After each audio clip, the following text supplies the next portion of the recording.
Good evening, everyone, and welcome to tonight's Voice in the Baltic Star. Thank you for joining us. It's Saturday night. Good things happen on Saturday night, and one of the good things that happens on Saturday night is us. We're a good thing, and we happen on Saturday night. We are the Voice in the Baltic Star, and we're here to bring love and joy and happiness and peace to you all, and some filthy jokes as well from time to time. Mainly because Socks is here, and that's what me and her do Oi! when we get together.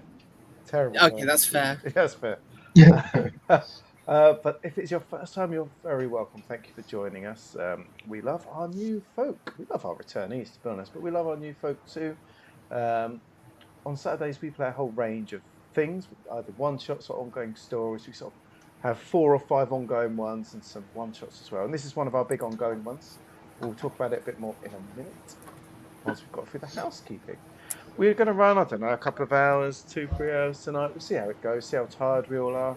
We're all getting old after all. Have we all had our government appointed naps today, elderly folk? Mm-hmm. Yeah, Sadly not. Oh. Well, that's because you're on mad amounts of amphetamines, and that's really hard for napping. Government issue as well, by the way. Yeah. We're hypno-Ben. That's what we call him. No, not that one. Allegedly. It's the other one. Adderall. Adderall Ben. Sorry. Don't, that's how you get people cancelled. Wrong Ben. That's a very different Ben. That's not on Orbital Blues, but yeah. So we are here. This is what you're going to expect. If you leave now, I get it. Honestly, I won't take it personally. Well, I will take it personally, but acceptably personally. It's going to get no better, but it's going to. But if you enjoy this, then that's good. So yeah, we'll run 2-3 hours. We'll take a break at some point. I'll forget. Then someone will ping me in chat, and then I'll remember. And we'll go for a break. So you can do that too. But you can stay for 5 minutes, stay for 10, stay for the whole thing. Whatever you feel like, you can go and lie in your bed and listen to our beautiful, wonderful voices bringing joy and happiness as you drift off to sleep, if you so wish. If you want to chat, feel free to chat. Chat is a friendly place. If any regulars come in, they will chat with you if you want. We will chat with you if you want. Or you can just chill out, do whatever you want. You can lurk. We love our lurkers.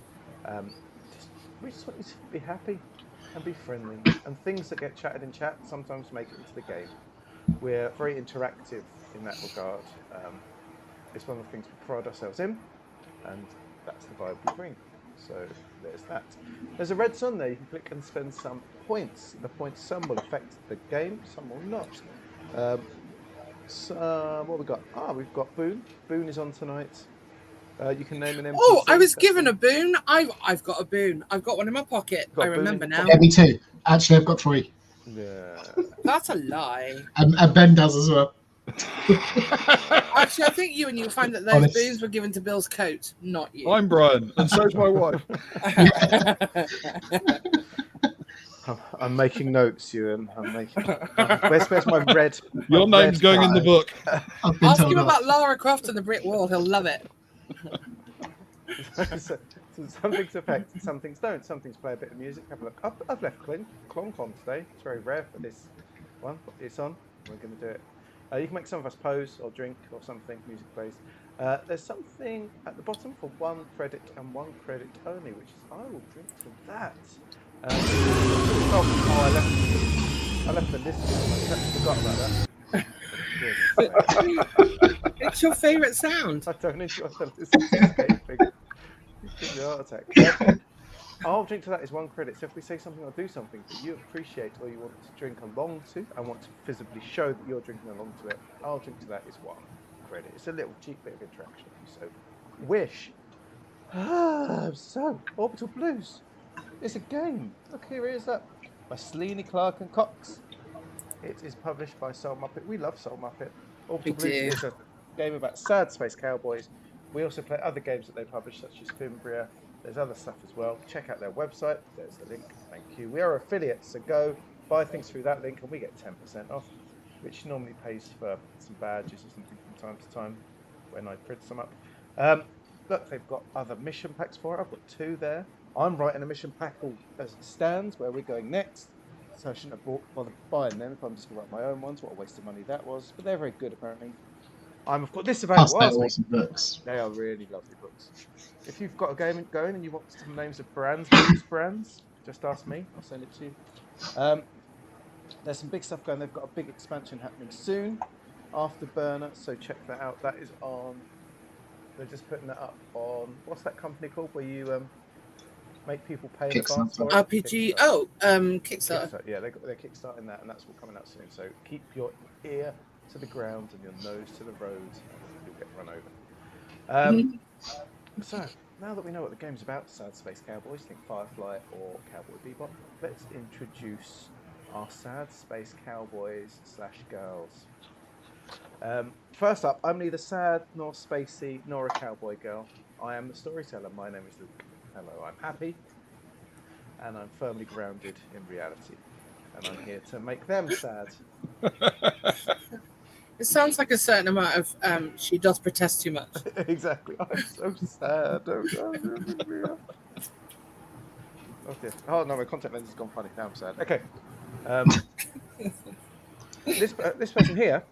Let's look at this guy first. He's got a slightly blue haze going on today, which I like. It's very futuristic. Thanks. And I like him a lot because he is my brother from another mother. He is the Floothmeister General. He is the housewife's favourite, and he is the sweatiest man in Faversham.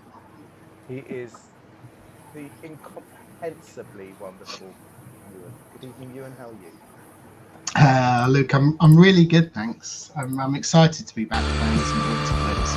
I am not. What's it you said?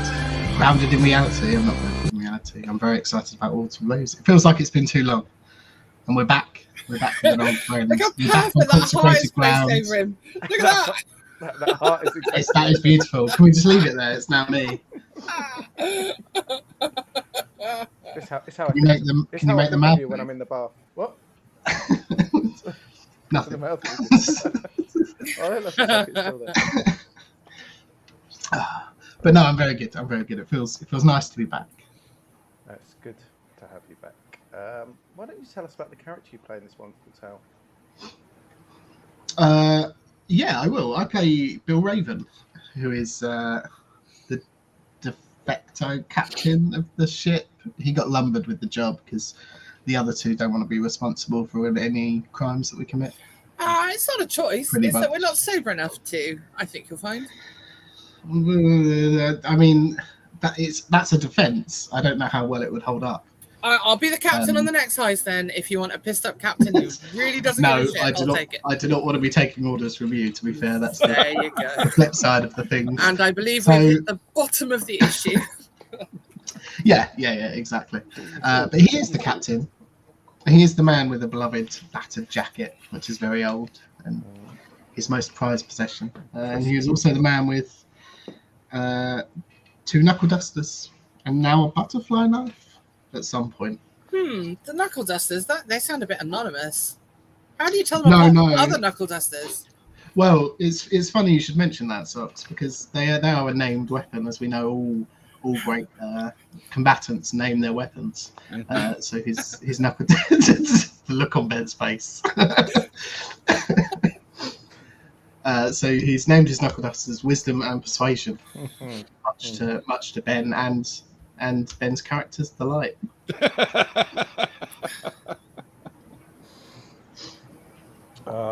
Beautiful.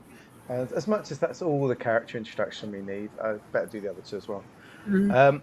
One down from you, so it's that way and sort of that way a little bit, is one of the true VIPs Oh, in the Baltic Star. you need to say that more about Ben. It makes him so happy. We haven't gone all that way down yet. We're still with you. Our own personal fishwife. The double entendre master. The absolute denizen of 90s indie music. Wow. And trip hop. Crankshaft to our spaceship. Oh, I got the trip hop today as well. Nice. Yes. Thanks. She is magnificent. But I don't know if she's in a flying machine. She is. I'm just going to cry in a minute. You know, actually, the biplane in that movie is here in Bristol Museum, funnily enough. Well, there you go. There you are. There you go. Greek day out. She is the magnificent tamed suck fiddler. Good evening. How are you? Hello. I'm very good. I'm very excited and quite nervous because I don't trust any of you bastards to keep Anna's boyfriend alive, frankly. But no, I'm fine. I'm in very much a let's get this over with mindset. But no, I'm good. Yes. Good, good. Well, you know, I was planning another 7 episodes for this story arc, but you know, if you want to rush through, that's up to you.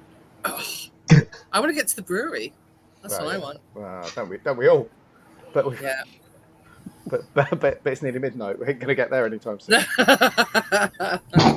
So we might as well role play instead. Speaking of role play, of Anna, tell us about her. Anna's a quirky little thing who's done time in jail for a crime she didn't commit, just like everybody else in jail. Mm-hmm. And she's the mechanic of the Alkanos, the ship that she built by hand, with 2 members of, the last people standing in a bar that she happened to be in at the time. And they decided, as they're all able to maintain a similar blood alcohol level, they would all crew up together. And Anna very much decided she didn't want to be either the captain or the pilot. And so she's become the Hispanic and cat wrangler and mechanic. And she's got blue hair and a bright red shirt and a bright lime green waistcoat, and a dislike for guns, and an enormous like for big swarthy Spaniards. And that's pretty much Anna in a nutshell, really. Kelly in the house. Hi, sis. There you go. Anna's basically all of us wrapped up in a single character, quite frankly. I think so. I think she's like highly representative. She's the Boys Baltic intersectionality character. Especially our shared love of swarthy Hispanics. Well, I mean, we've seen you and Ewan in action. You know how that goes. That's true. On the Love Barge, especially. Don't. I get steamed. Context, Luke. Speaking of getting steamy, there is someone we all get steamy over. We get steamy for many reasons. One is that he is the smartest man in any room. One is that he lives his entire life in the Twin Peaks dream sequence. One is that he surrounds himself with naked, heavily oiled men holding up his curtain. But perhaps the main reason is that he likes to sneak out at night when he's not role-playing, in his black turtleneck, clamber through windows of young women up and down the country, and leave his chocolatey deposits in their drawers. And all because the lady loves milk tray. I'm just going to let that hang there for a while. A double milk tray love. Who doesn't? Who doesn't? Yes, I leave my window open, but it never comes in for some reason. He is the magical Ben. Good evening, Ben. How are you? I'm well, thank you. Yes, very well.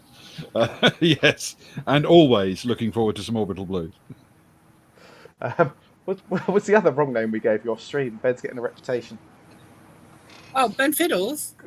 we've got a few. Oh, Ben Fiddles as well, yeah. Oh, he's going to get a reputation. We are going to get him cancelled if we're not careful. Yeah, it's probably true. Yeah, I'm quite looking forward to it, actually. I could use the quiet. I was just going to say more for the rest of us. We won't have to share anymore. Oh, it's true. We can make our pictures bigger on the screen. That's the most important thing. Yeah. Of course, it would be sad to lose such a wonderful man, Ben. And it'd be sad to lose such a wonderful character, a man who has seen his crew through some scrapes, has he not? Yes, I think Mac is a guy who believes very firmly that there are 2 kinds of people in the universe, us and them. And once he's decided you're us, then he is your protector for life. Tell us about a bit more about this wonderful Mac. Well, Mac is a military veteran, dishonorably discharged for reasons that, frankly, he thoroughly deserved. But even so, have a slight smidgen of honor in them as well.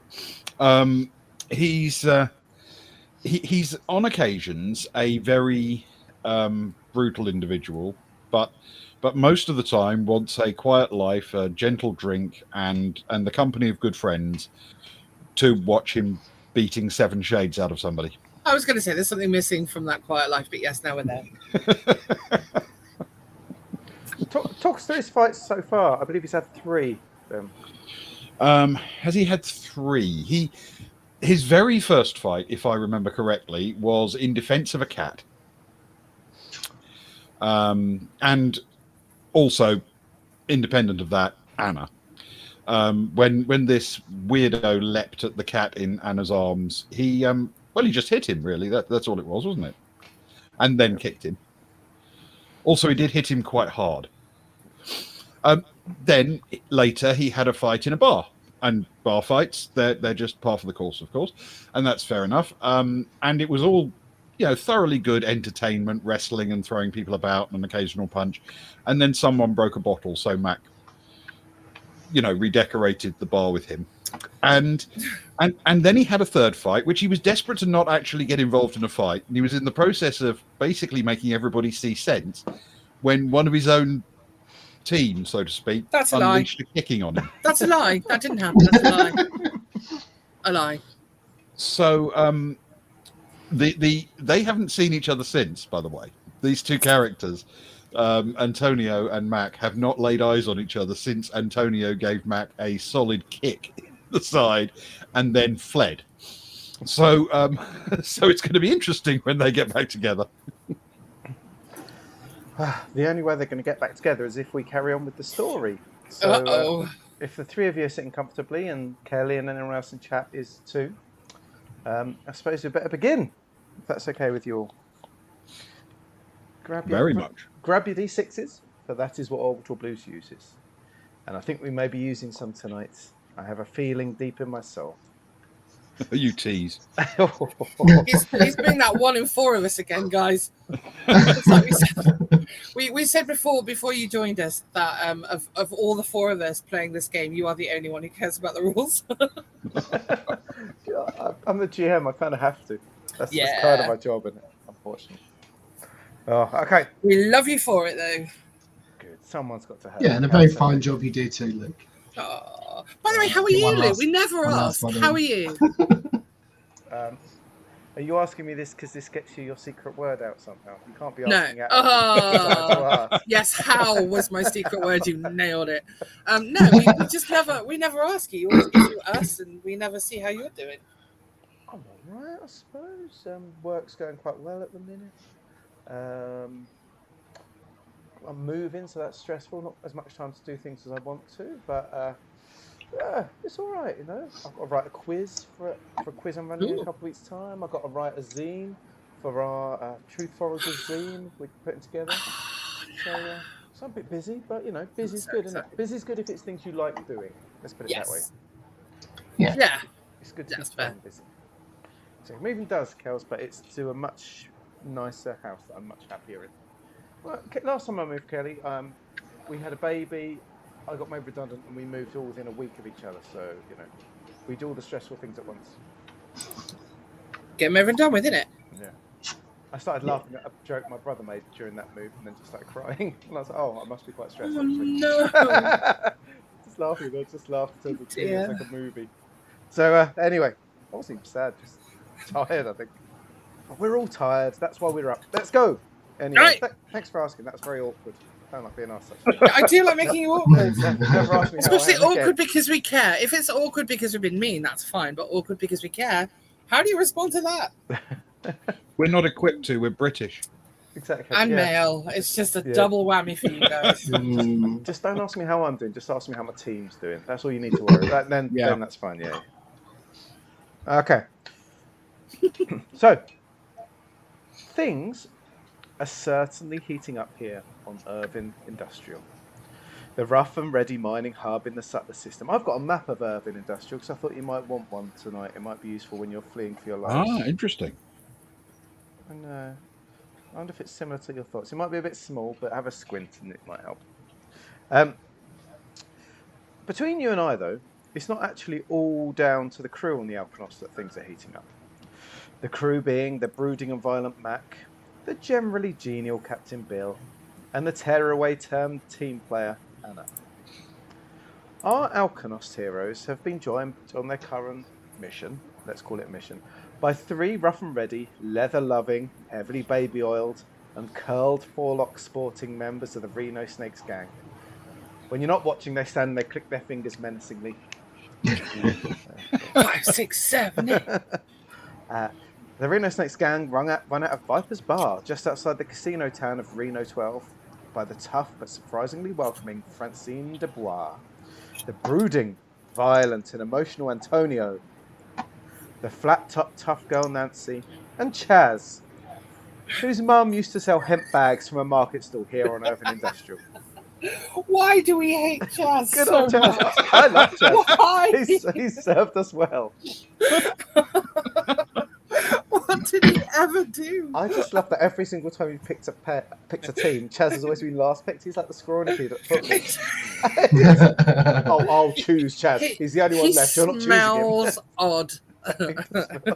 He's a lurker, Hey, basically. Chris. You're right. It's good to see you, Crit. How are things keeping? What a delight. Just as we talk about Chaz, Crit arrived. Oh, wow, Inexplicably that's linked. unkind. Anyway, our bunch of living legends may be spinning many plates, including the terrorists for a reason, Spez and Cows. A strange, if I remember them, Yeah. a strange love of the chairman's saucy and tender meat. The presence across the system of numerous bounties, which is the main source of credits for a crew wanting to keep their ship flying, and the belly's half full. Francine's feud with rival gang leader Eileen Blatto, and their pregnant cat, Miss Tum Tum McPuff III, who is stowed safely aboard their poop lever Pride and Joy currently docked in Irvine.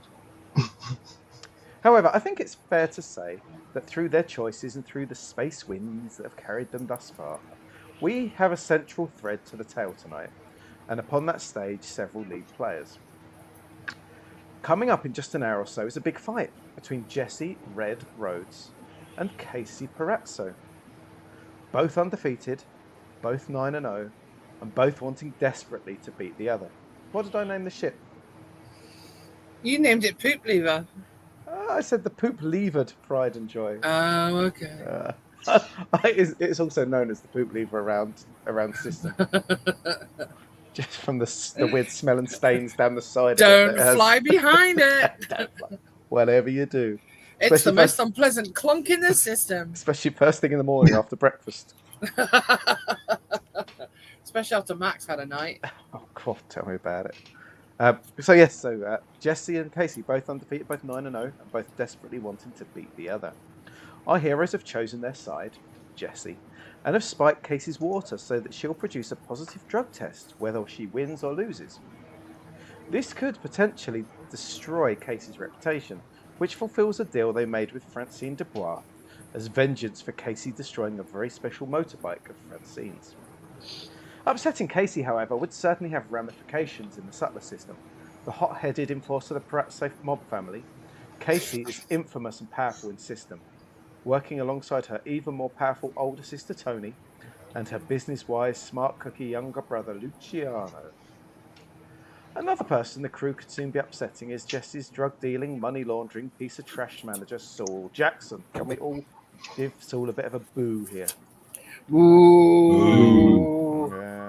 Yeah, he's a nasty piece of work. He is. He's in system to get Jessie to the fight and use her to smuggle grease, an illegal stimulant used to ensure that the miners work longer and harder. He's also managed to frame his former colleague Indy Carter. Can we get a cheer for Indy Carter? Hey! Woo! We don't know Indy Carter at all, by the way. We're just cheering. I love him. Who's currently languishing in a cell on Sutler Orbital under the watchful eye of security head Mary O'Neill. Saul was smuggling the grease to Terence Roy, the owner of the Undercarriage Bar, where tonight's fight is taking place. However, the shady and clearly untrustworthy Terry made a deal with our beloved Captain Bill to throw an arm wrestle bout, and has since deemed him trustworthy enough to let him in on a secret deal with Saul, looking to cut Saul out of the deal altogether, something that Bill shared last time round. As for the drugs, they're currently stashed underneath the pre-fight gauze wrapped around Jesse's hands. Unsurprisingly, Jessie would love to escape from Saul and has seen the Alkonos crew as her way off Irvine Industrial, after what she hopes is a glorious victory tonight. She'd love to start another life somewhere elsewhere, preferably, to Anna's disappointment, with her boyfriend John Rogers. You can all react the way you want to John Rogers. I don't know what that is, but I'll take it. John Rogers, the owner of the most gloriously painted revolver grip anywhere in explored space. Fortunately, the high-waisted trouser, a floral shirt wearing, dogs playing poker, painted grip squeezing bow. That's what you all want to be known That's as, a really. beautiful. You should say that again. That was amazing. The high-waisted trouser, a floral shirt wearing, dogs playing poker, painted grip squeezing bow. I like that. Wow. That last bit's quite nice. The whole thing got is a nice cadence art. to it. Nice Yeah. case, yeah. Has jumped prison, carrying a rather hefty bounty on his head, and has managed to track her into system. He's also currently hiding out in an automated trader cabin on Irvine, waiting for a call from Bill to meet him and Jesse by the exit gate, and willing to split the grease 60-40 with the crew if they get the lovers out of system. There's one other deal on the table for the crew, however. After chasing the shockingly violent Antonio, fresh from the enigmatic and so far romantic gang member suddenly flipping and wailing on violent thugs in a barroom brawl, Bill stumbled across a local by the name of Dougie Longbottom. Oh, why are we? Please forget about this person. Dougie Longbottom. Why are we not cheering Dougie? I'm sorry. This is effectively the Dougie Longbottom channel. So we simp for Dougie. That's another T-shirt. Make a note. Nope. we simp for Longbottom. We love Longbottoms. I don't know. Dougie offered a 40-60 split in Bill's favour for a berth out of the system aboard the Alkanos for information about another dangerous bounty, the arms dealer Ivan Delshik, wanted alive, but who seemingly is working for Casey on Irvine. The split of the 4 credits will keep the Alkanos flying for sure, but is this just another opportunity to spread themselves too thinly? Whatever the crew choose regarding Jesse, John, Saul, Terence, Dougie, Ivan, or whether to have another one last nibble on the chairman's meat, one thing's for sure, it's almost time to get downstairs to the big fight. Mac's in the bar with Chaz, of course he is, and young couple Moira and Carl. Anna's on the mezzanine, sipping a beer with the emotionally tender but silent Antonio. And Bill. Wait, Bill? Is that Saul Jackson entering the top floor entrance of the crowded undercarriage bar? Why, I think it is. I recognise that untrustworthy face anywhere. Bill, what are you going to do? Yeah, we started the game now. yes, Because I don't want to can't carry on going. I was not Luke expecting that. I think Luke recently watched Chicago and imagines that he's the piano player who narrates between scenes. No, it was really well done. I just didn't want to be the first person. Yeah. that is what Fox would call a hospital pass. Exactly. Yeah, that's the one. That's the one. Beautiful. Didn't warn you at all about it. It's just come in. Just got to make a note of Ellen McDuster. Thank you very much. Nice. Fight promoter. Yeah. I feel like she's going to be McGovern's sister.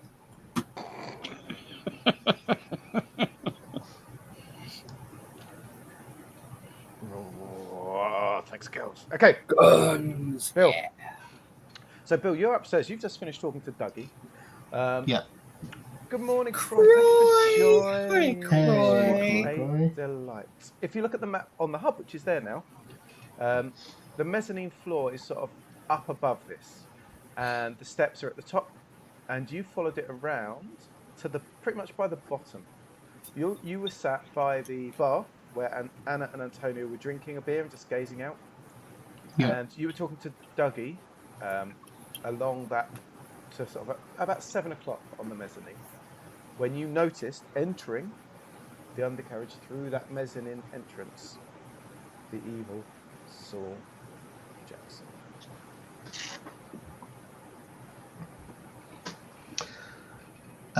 Okay, perfect. Bill,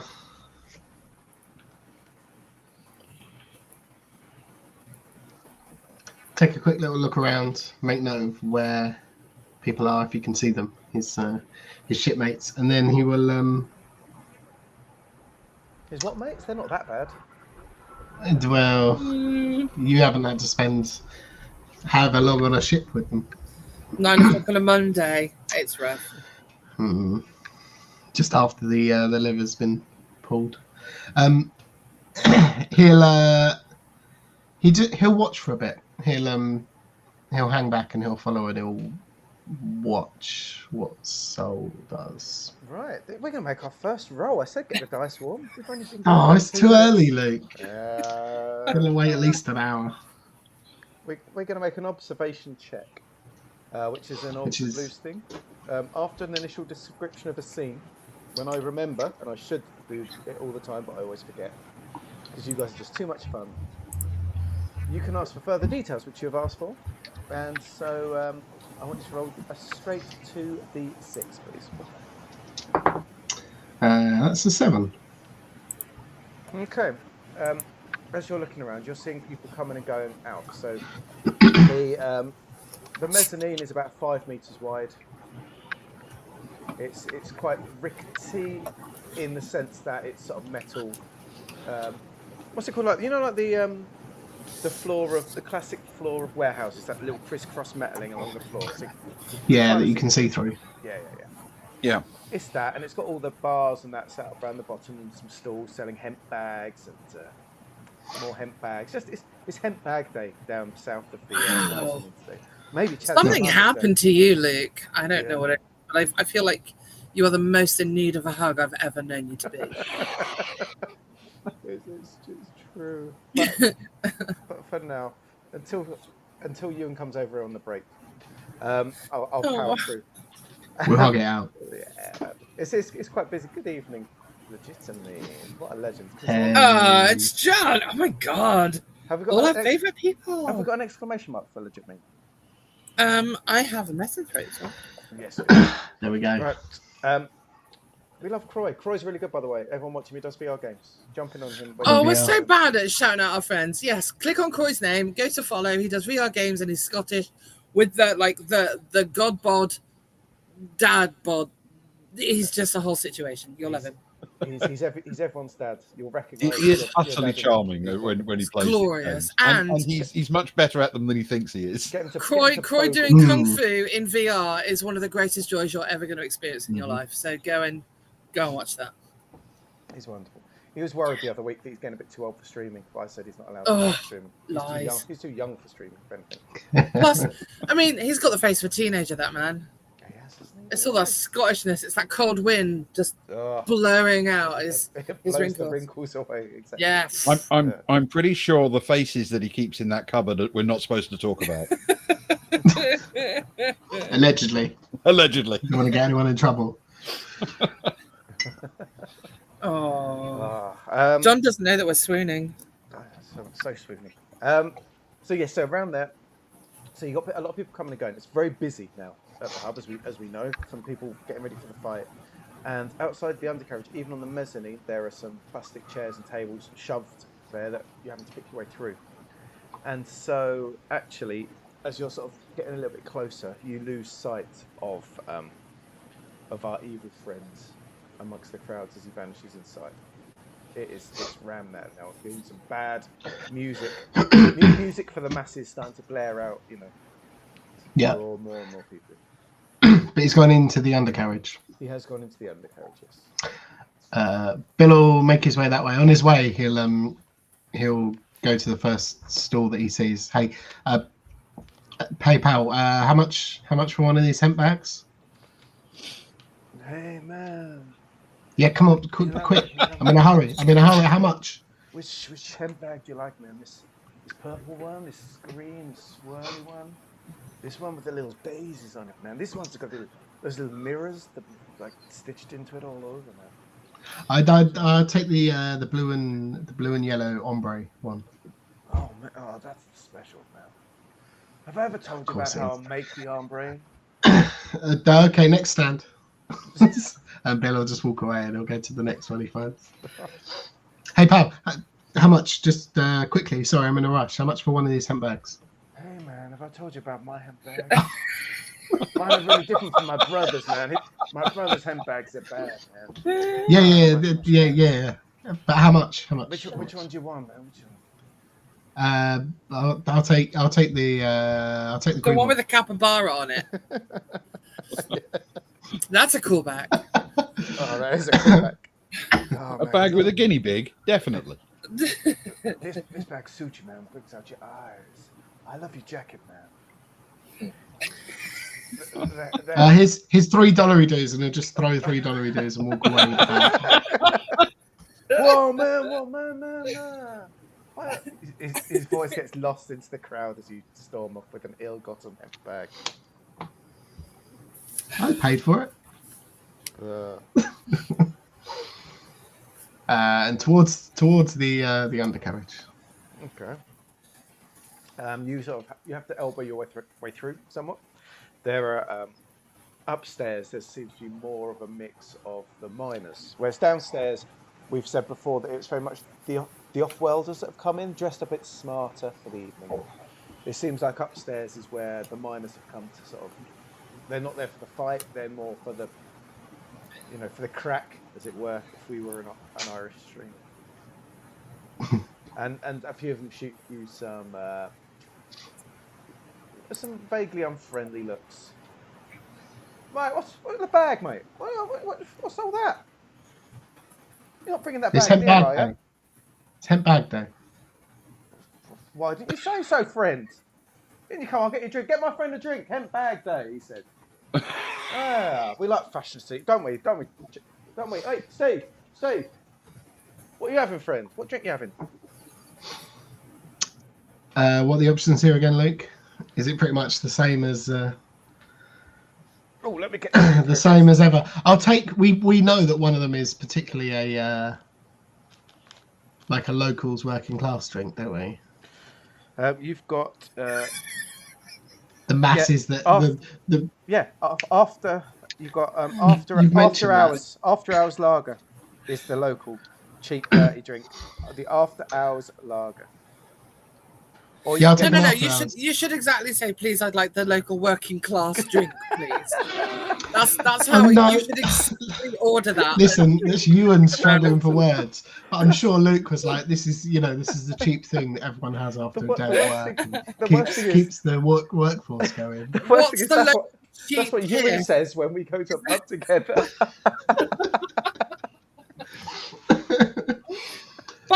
Bartender, give me your local working class preference. Good sir. I shall assuage my thirst upon your local brewer of affordable choice. Bring me your finest, cheapest drink with which I can blend into this here drinking establishment. And then bring me your second cheapest beer so I don't look like a complete local. Thank you very much, sir. Are we really mocking you in tonight? Because I've been waiting for open season for a month. Love you, Ewan. Love you. I did say Yes, it was a fine. hospital pass. You sit there with your what was it, ice cream and rum and like little cocktail umbrella and straw. So White wine out the bottle, dude. Drink. I'm drinking like a working class person this evening. I think you'll find. Oi, Steve. I don't know, mate. He sounds like he might actually be a local. He knows all the lingo. He just sounds like one of us, doesn't he, Steve? Yeah. Cool. Surprisingly quickly, considering it's rammed, they've clearly got a route through to the bar that at least one of their group is sort of holding open at all times. And before long, a glass of after hours lager is brought back to you. It's sort of splashing over people as it passes back. By the time it gets to you, it's about half full. Here, mate. Enjoy it on us. That's a lovely bag, that is, though. Thanks. I'll tell you what. I'll give you the bag if you can. You haven't seen a man come in here, have you? Greasy looking, bit of a wrong un. Steve, Wow, on a working class space station. Steve, I think he's having a go at you. What was the other description? He's the floral shirted one, isn't he? That's John Rogers. Oh. Saul, do you know Saul? Well, I've just seen him, so I can describe him, right? Yeah, I'll allow it. Thanks. He's middle-aged and slightly sleazy. That could be any of us, really, but there he is. Yeah, you can describe Saul. He's a slight middle-aged man with slick back hair and a penchant Yeah. for cigarillos. Oh, did you really Looks- say slick back hair with my best friend in the stream? Because that's an in-joke that's going to run and run with me and him. Yeah, middle-aged. Looks a little bit like Bruce Campbell. Roll for me. Let's go for a savvy, please. No, why savvy? That's Because- good though. That's an 11 on the dice plus nothing. So for those listening, a stat check is 2d6 and that gets to add a stat, which is either muscle, grit, or savvy. If I think they've got the upper hand because something's positive happening, which I would have given you if you hadn't rolled so quick, they get to roll 3d6 and discard the lowest. If something's against them, that's called against the odds, and it's a 3d6, and they lose. They have to get rid of their good dice. But Bill has rolled well. Yeah, I saw him. That weird, didn't like him. Weird eyes. Yeah. Yeah. Which way? Steve, which way did he go, mate? You sort of hear a mumble back that you can't really. It's a thick accent that you can't really understand, but clearly this guy can. Yeah. Really? Okay, mate. Yeah, he said he can see him. He's big as Steve. Can you see him? He's 7 foot, Steve. Don't get the wrong side of him. Show him your bag, by the way. He loves. Big fan of Hemp Bags. What do you think, Steve? Nice, isn't it? How much was it? He said.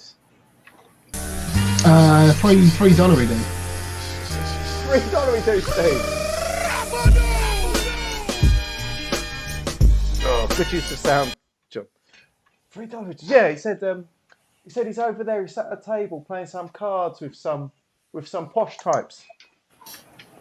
Oh yeah, right. Listen, I've got beef with this guy. He was wandering around, right, sipping from his bottle of Curly's Special Reserve without a care in the world, and he knocked my drink out of my hand. Even it wasn't even in his hand, and then refused to buy me another one, which obviously you fellas have kindly made up for. Thank you very much. But he owes me a drink. Watch out for him. He's a nasty one.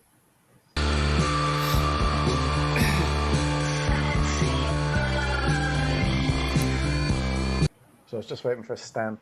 What? He wrong a nice boy like you with your nice bag? Yeah. I mean, I won't repeat it in polite company, obviously, but you should have told me. You should have heard what you told me to do with my bag. No. It'd make a nun blush. No. Really? Steve, do you want to go grab this guy? Bring him over here. We'll beat him up or something. No, don't. What's Listen. your name, Pam? What's your name? My name. Yeah. my name. Why do you want? I'm Bill. Bill. Bill. Majestic. Good working class name, Bill, innit? Good working class name. Get our friend Bill another after hours. He's passed the working class test. Bill. His name is Bill. Definitely Bill. I'm gonna walk out in a minute. No, listen. No need to bring him over here. Don't worry. I can take care of my own beefs. But just watch out for him, you and the lads. Okay, if you're sure, mate. Like we could. And as you're talking, another half glass ends up in your other hand. If you're sure, mate, like we can sort it for you if you want. But no, well, it's good to know. Anyway, cheers. Keep an ear out just in case things go badly. But thanks. Here, take my hemp bag. I did promise. Oh, thanks, mate. That'll make up for the joke you made about my ear. And he turns around, and you see like one of them has been like raggedly cut off, clearly from some sort of industrial incident. Ooh. You seem all right though. You seem all right though, Billy boy. You have a good night, yeah? You watching the fight? Yeah. Of course I am. You? Nah, mate, I got the money for that. We just can watch it on some screens up here, take some bets, have some drinks. Got to be back at shift in a few hours, haven't we? Yeah. Well, have a good one. You too, Billy boy. You too. Catch you later, friends. Thanks for the bag. He sort of waves the bag. And then you see a couple of his mates crowd round as you wander off. He's like, yeah, look, it feels really nice. It's a pretty one, this one, isn't it? Yeah. It's got capybara on it. Oh, yeah. I haven't seen one of these in years. And so a little bit of chat as you wander off. Oh, I planned for that bag. Damn it. You didn't have And any. Bill will... No, I know. Bill will make his way around or through the crowd just to try and get eyes on Sol at his table. Can you roll a 2d6, please? Ooh. That's an 8. 5 and a 3.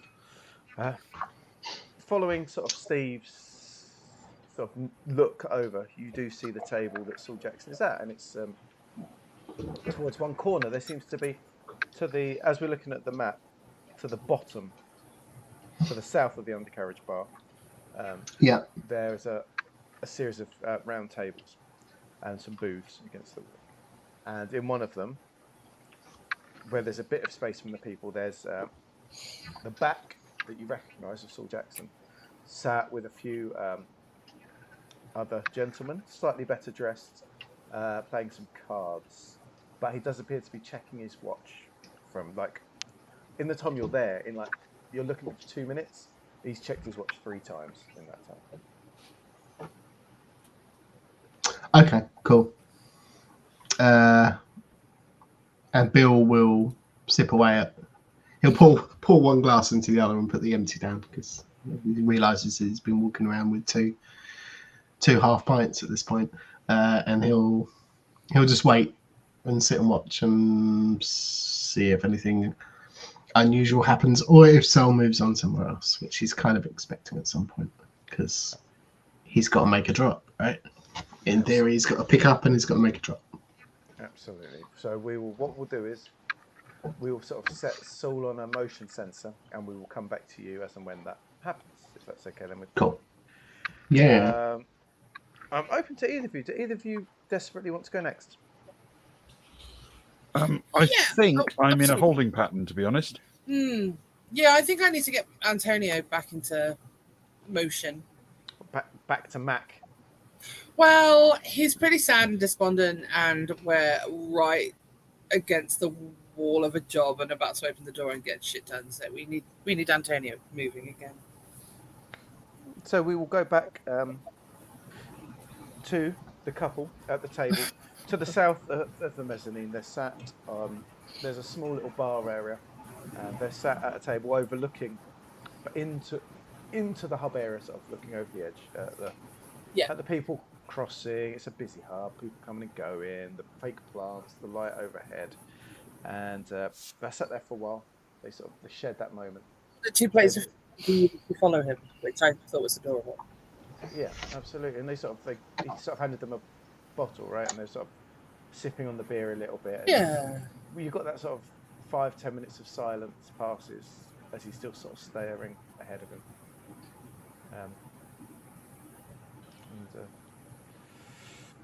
He sort of finishes his bottle and he puts his bottle down, but he seems to be struggling for words,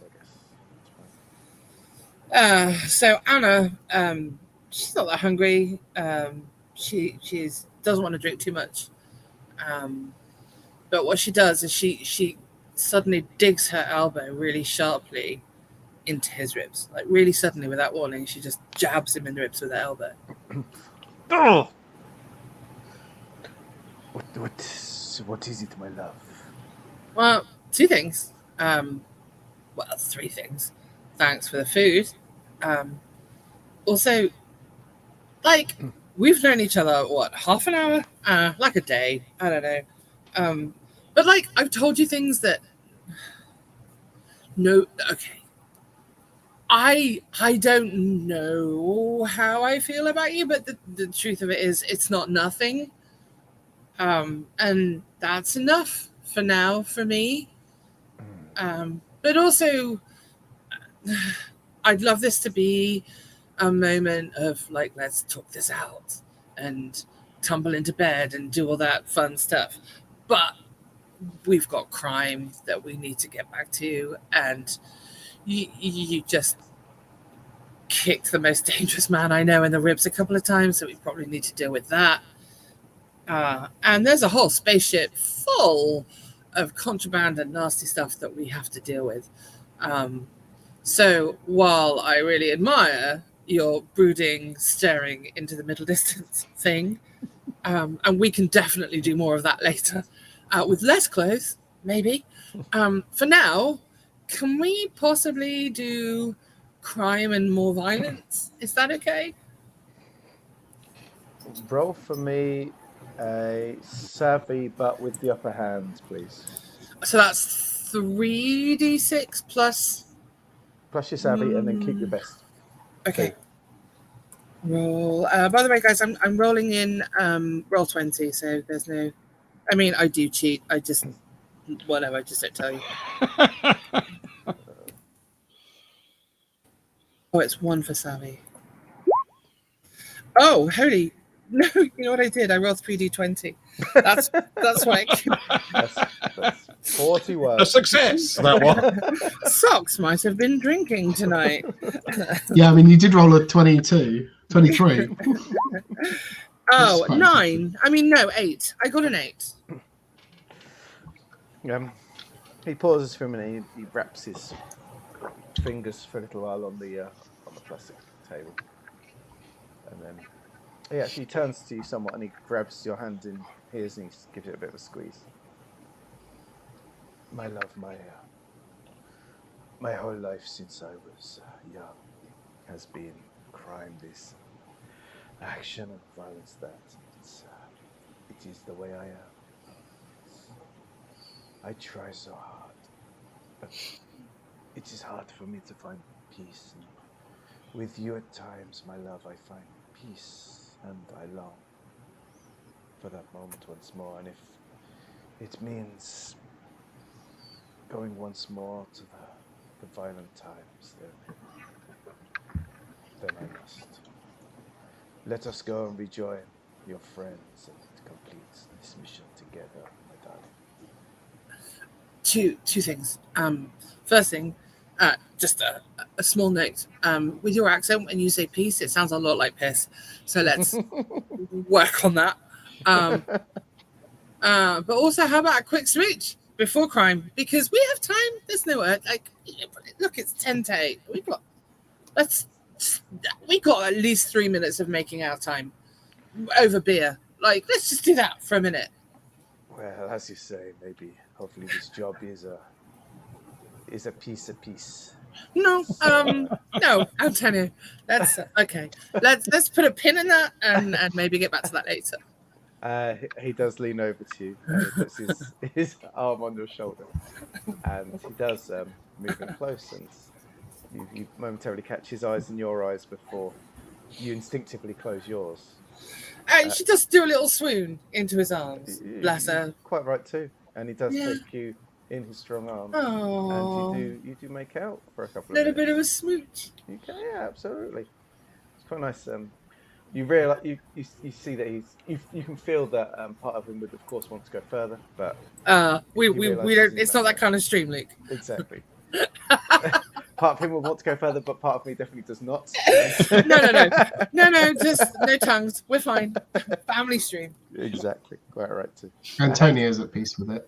Yeah. Oh. Anyway, and then she slams her hands on the table. I don't know, leave something for the barman, like a $1 or two to thank him, and then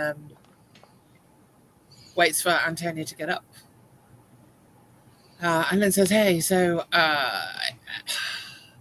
we need to talk about Mac. Mac, yes. I have a feeling I may have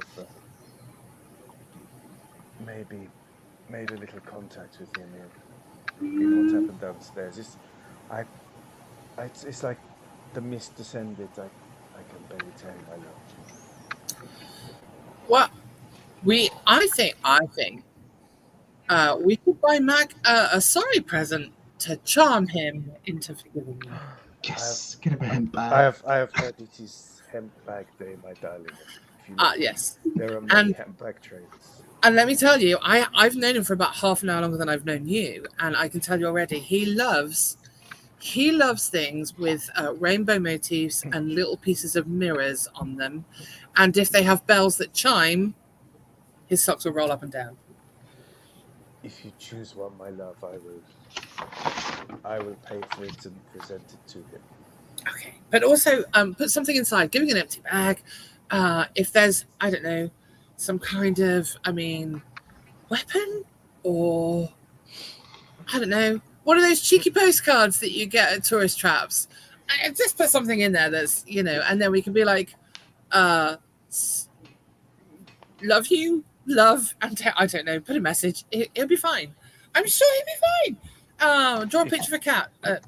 If you get the bag, my love, I will get a gift. I'll meet you back downstairs by the undercarriage entrance in 5 minutes, my darling. Okay. I like you quite a lot. And I'll see you in a minute. Okay. Anna seems like really weirdly reluctant to leave him alone. He smoulders and he does allow you to, like where you're holding hands, and as you're walking away, the hands they're still holding, so they go out a bit more like the close up of fingers parting. Horizontal, yeah, exactly, and the fingers drift up, and his fingers are like quite soft in it, and they just drift down slightly as he moves away, and then he turns back, and that softness suddenly goes to quite his manly walk away at that point.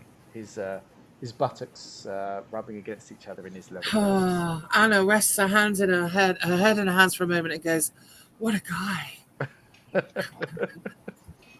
And then looks around for a hemp bag seller with, I don't know, every imaginable piece of crap hanging from it. Like it's got to have a frill, a lovely colourful strap.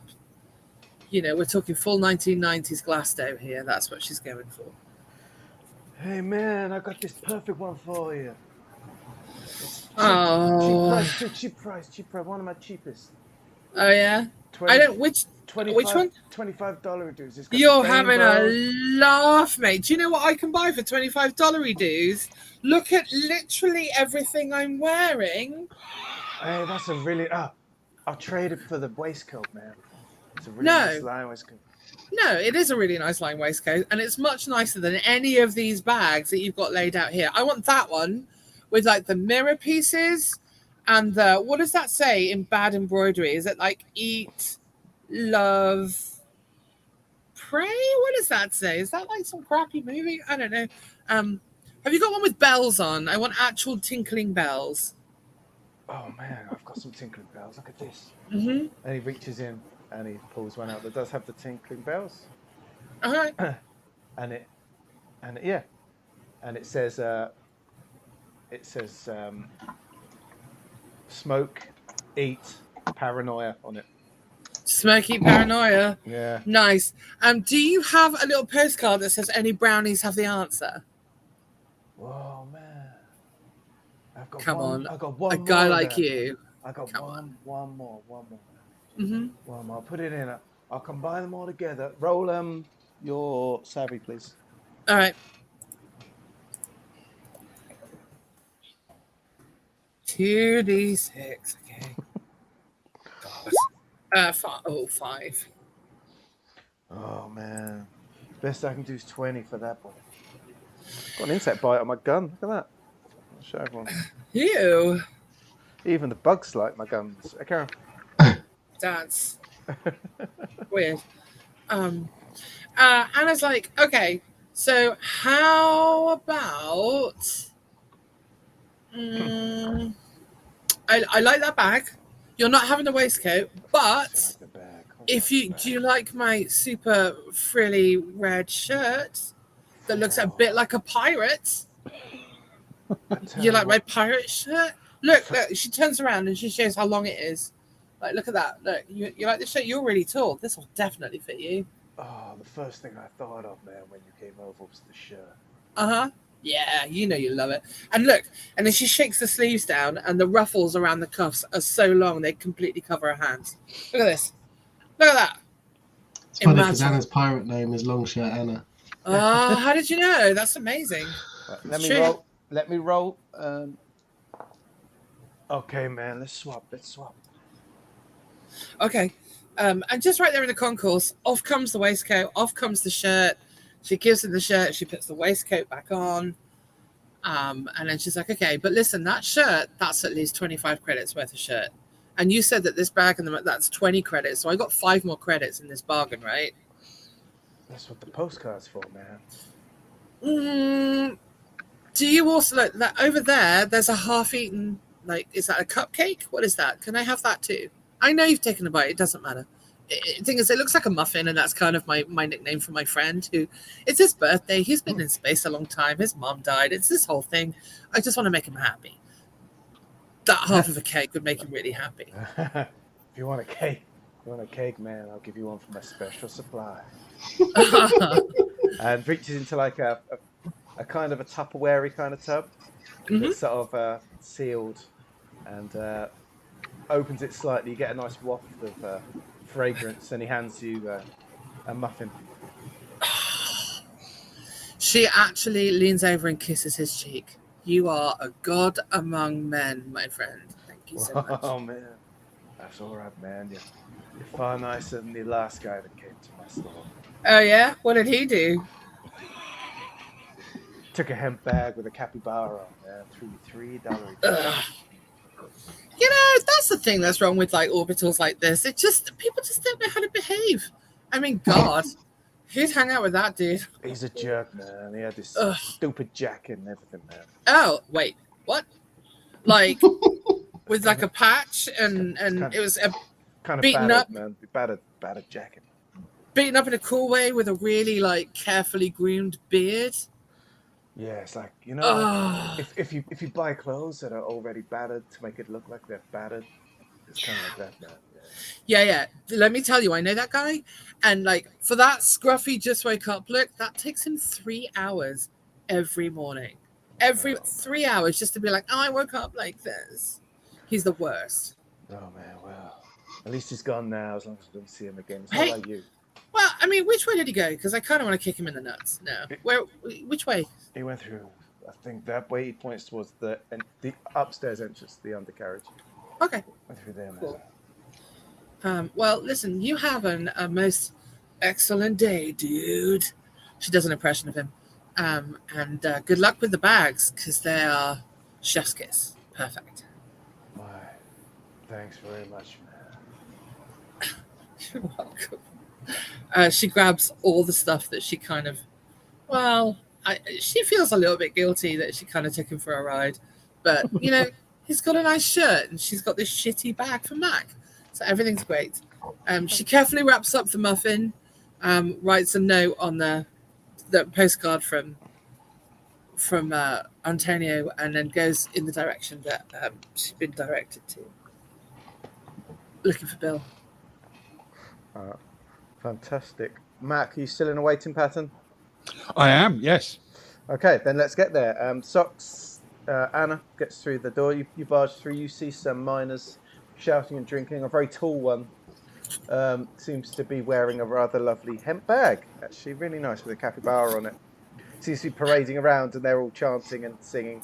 They're pouring pints into the bag, and then they're having to suck the pints through the bag. It's sort of like a strange game they're playing.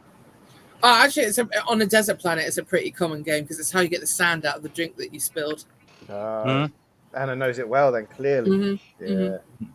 Hey, look, I got a bag. You got the capybara and I got the rainbow. Where did you get that from? Hey. My friend had a bag just like that. Oh, your friend? Is he one with like? Well, he got like a jacket, right? He's got a jacket, yeah, and let me tell you, he's really fluent in working class. Bill. Proper working Yes! class name, isn't it? Yeah. Bill. Yeah, Bill. Yeah, he's good.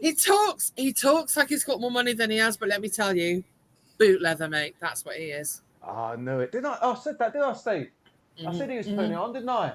He Yeah. gave all like Charlie Chan. He ain't nothing like that, is he, mate? No, put one of us right. Yeah. Yeah. Where's he gone? Do you know? Did you see him? Oh, he went over to spy on some posh guy. Some guy that wronged him. Some fancy, Wait. evil The eye posh bloke. guy in the ugly shirt? That guy? No. He's in some. He's a slick back hair, middle-aged man. Shifty Oh, eyes, slip back here. shifty He's a eyes. real asshole. Okay, Oh, fine. that's what he said. Look, we can get him over, and Steve can beat him up if you want.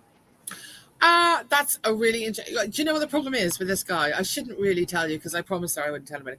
He got my sister pregnant when Bill was still dating her. So there's like this. I know there's this whole Get thing out going of on. here. Right. I mean, who'd have thought? And down on Reno 12, no healthcare. So she's all like knocked up, and baby daddy has gone to the wind, and now he's up here drinking in his stupid shirt. So tell me more. This will keep the gossip going on shift for hours. he's the worst. Yeah, He's the well, tell me actual. more. And then, do you know what? He's come up here to bet. No. No, well, he's betting all of his money on a plane ticket. He wants to get a But he's ticket got out of the system. What? No. And he's trying to get out of it. He doesn't have enough money to get a passage. Yeah. So if you and your buddies here, I mean, I got no way to repay you, but my sister would be so. I'll show you a picture of her if you want. She's gorgeous, and now pregnant. But if you guys want to wrestle him to the ground and show him what for, I'm not going to stop you. Right's right. You know what I mean? Oh no, yeah, we know what you mean, Steve. She said she wants to see you wrestling, mate. What do you think? And before you know it, Steve's ripped off his top to a load of cheers, and he's like a big beefy, just like a bear of a man. Oh, you'll do. Look, can I touch him? Can I touch the guns? Yeah, go on. Oh, look at that! Look what I can do with the pets. Oh my God! Can you make them dance? Look at that, one at a time. Oh, do you know what? If my man had nipples like that, I'd never let him get out of bed. Honestly, look at that, they dance. Amazing. Yeah, you're all right, missus. You're all right. Look, if you need us to beat up that mate, the wrong one, just give us a wink and we'll get over there. We'll batter him left, right, and centre. We'll batter him more than your mate's coat. Oh, don't say that about his coat. He won't be happy. He won't thank you. Do you know what I really need though? What's that? Because what I want is for that fella, too many blokes, knock him up and fuck off out. I need a reckoning. I need him to look her in the eye and tell her he's leaving and give him whatever he can, like just to get her and the baby through.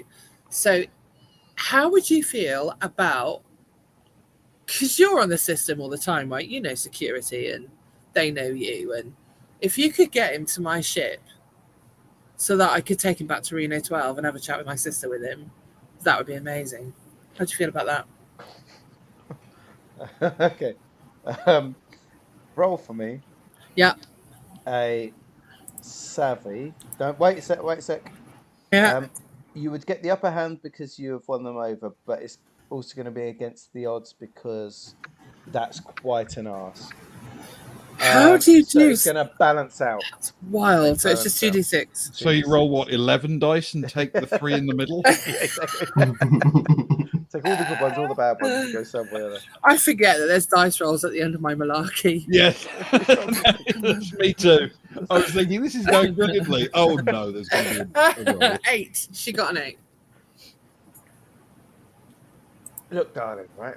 First up, there's no need for that swearing language around here. I'm sorry. I know you're emotional, right? You're emotional. Let me tell you, it's been 3 weeks I've been chasing him down. Up and down the strip, all around Reno. Right, Steve's had to have hypnosis for his swearing. Oh, he sorry, used to swear Steve. like a navvy. And no, it triggers him. Do you know what I mean? I'm shitboard with fellas. I need like a trigger warning or some twitching shit. again at that. Oh, sorry. His nipple sort of triggers up a little bit of that. So I'm a bit of tense. Honestly, you need like pasties or something, like tassels. Can I get you some tassels? No, I'll tell you what, right? You really want this bloke on board your ship?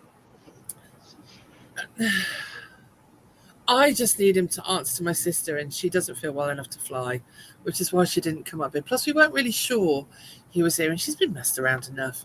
But I just want some fella to look the woman whose life he's ruined in the eye and say, bloody sorry. Oh, sorry, language. It's my sister. Steve's had the nipple sort of tenses briefly at that. Yeah, she's doing a little bit on purpose, got to be honest. I just need a reckoning. If you can hold him here, and I'll bring it to you, but that's going to be like at least a week. Tell you what I'll do. Yeah. Tell you what I'll do. Are you going down to the fight, Fancy Pants? Do you think so? She does like a little twirl. I was gonna. I'm friends with Jessie. We like to noodle together. Not like that. We just have noodles. With Jessie. Let me tell you, she's a game girl. She's all right. Better than them Parazzos, you know what I mean? No, I don't. Let's keep her quiet around here. Yeah? Tell you what, right? If you could put some bets on for us. Yeah. For Jessie. Yeah. What you need? It's there's sort of a bit of a group discussion, and then he hands back between them $500 dues. That's a lot of money, my friend. But I feel confident. But do you want to come down with me, and then you can just get the chip for the wager, because I feel uncomfortable holding that. And do you know what I mean? So I can't come down. We're not allowed down there. Oh. We've got no tickets, have we? All right. Yeah, I'll place that wager, and then I'll come right back up with the chip. If that's bet, and I've got the chip up, right? If I've got the slip for it, then yeah, exactly. That can make us a lot of money today. We'll see to this guy of yours. We'll see to old Fancy Jacket over there, and we'll. Oh no! It's not Fancy Jacket. Fancy Jacket is a dick, but he's not the dick in question. Oh, the other guy with the slick back hair. The other guy with the slick back hair is the problem. Dick and Dash, if that's not too outrageous to say. No, when that kid's TV Jacket show, guy. He's my captain. I got to be honest with you. He's, I'd like him to get the shit beaten out of him, but it's just probably not the best for my job prospects. So let's leave him alone, and let's instead get the guy with the slick back hair. Okay. He sort of hands you the $500 do chips. So you take that down. Yeah. Come back up with the slip, and then we'll see to your little friend in inverted commas. Yeah, thanks. Right. So, you're proper gents. I always knew miners were proper gents. My dad was down at the plant. He died down there, as far as I know. I grew up on the desert though. It's nice to see that nothing much has changed when it comes down to it. Tough life. You've got to do what you can, right? Yeah. I tell you what, as a promise that I'll come back, I'll leave you my lovely hemp bag. How about that? That is a lovely hemp bag. She said. I had to haggle special for the bells. Your lunch in it? That's for my friend. His nickname is Muffin, and that's a muffin. Oh, I see what you're doing. Smells a bit funky though, but Well, he's not that good of a friend. Go on then. We'll keep hold of this. We'll make sure no one gets cheers, it. mate. All right, I'll be back in 10. Ta-ra a bit. All right, darling. And as she walks out, once she's clear of the building, she gets on her long-range personal communicator with her friends. Who do you want to call? Ghostbusters. No. She wants to call, first of all, Antonio. In fact, she's just going to send him a text, like a little SMS. Yep. On the way down to the bar, running an errand. What's the name of I'll meet you on the mezzanine. Group of miners carrying cool bag. Meet me there.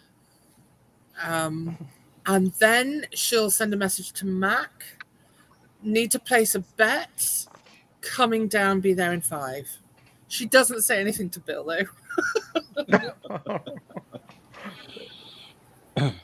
Who's there just watching Saul?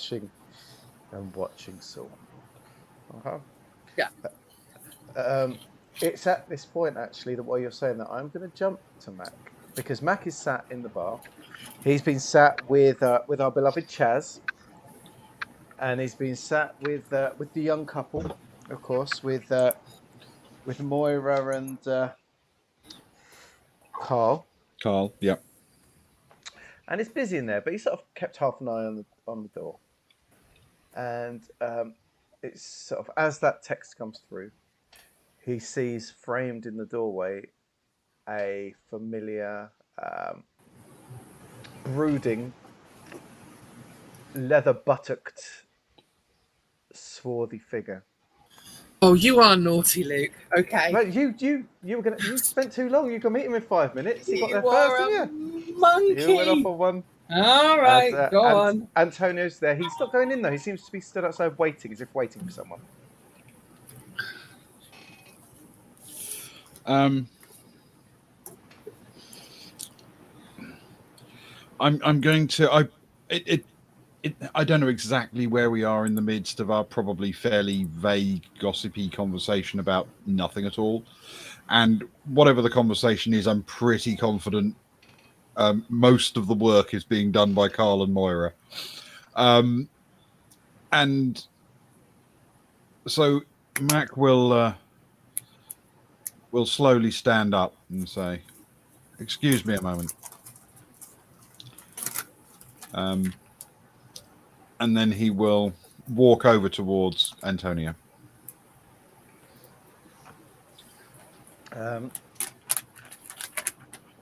Could you please roll for me? This might sound like a strange roll, but could you please roll for me a grit roll, please? Yes, I can indeed. That is a total of 7, including my +1. Okay, Antonio spots you from quite a way out. I guess it's not like you were hiding your approach to him, and he sees you as you're halfway across, and he doesn't seem to tense or anything. He's just stood there, and whereas before he was sort of looking around and looking out into the mezzanine, he turns to look towards you, but his facial expression doesn't seem to show any fear or love or happiness or anything. It's quite flat as it stands. As you draw closer, Mac. I was. Anna told me that it is tradition now to offer a gift. She was meant to. We chose one together, which she seems to be running late, so I only have my special gift for you. And he reaches behind his back and he pulls up two sticks of the chairman's meat, slathered in special sauce. Maybe it is a humble gift, but we have not eaten for a long time. And he hands one to you. I nod. And sort of lean up against the wall there next to him. Take a bite. And after a second, I say, I've got a concern with you, Antonio. You see, there are people in my life I need to keep safe. And I can't have them around people who are reckless. You understand? I totally understand, Mike.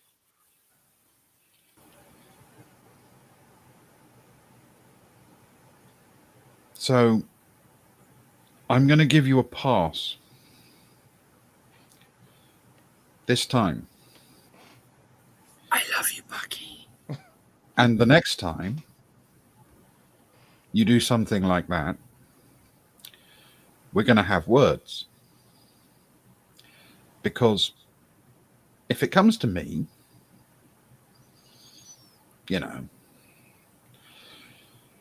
I'm ugly enough to fight my way out of most things. But if you pull Bill or Anna or that cat into your stuff,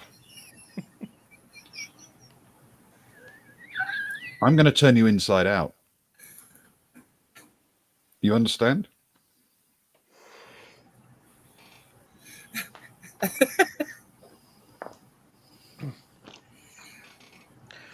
Antonio, he looks down for a moment, and then he looks back up at you with a bit of a smile on his lips.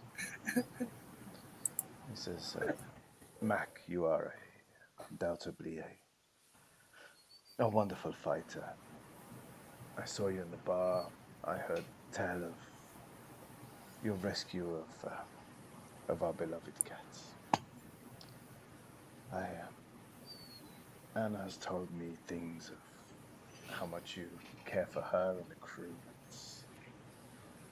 It means a lot to me that you give so much for your crewmates. You see, Mac, in a fight between you and I, it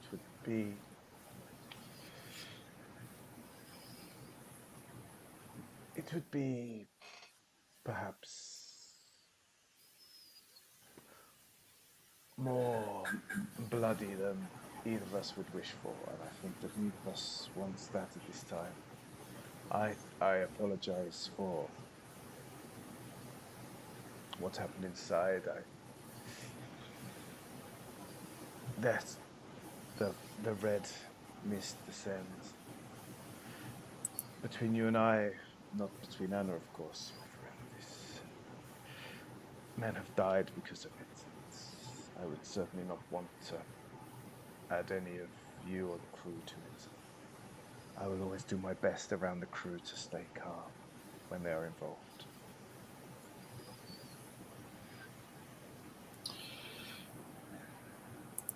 You see, I almost believed you there. So nearly. But hidden in there is that little bit of arrogance which tells me it's going to happen again. No, it doesn't. Luke, please let me know when Anna's going to arrive at the bar with her presents. I promise you, Antonio, the fight isn't going to go the way you think it is, because I'm going to fight much dirtier than you can imagine. I mean, that's an early fans account. You,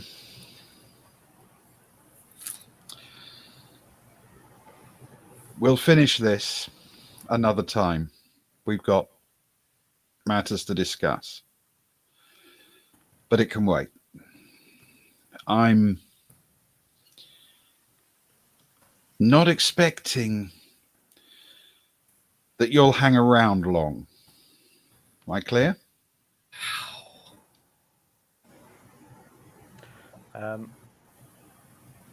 As Antonio catches your gaze, Mac, you notice Anna skipping over quickly towards the two of you.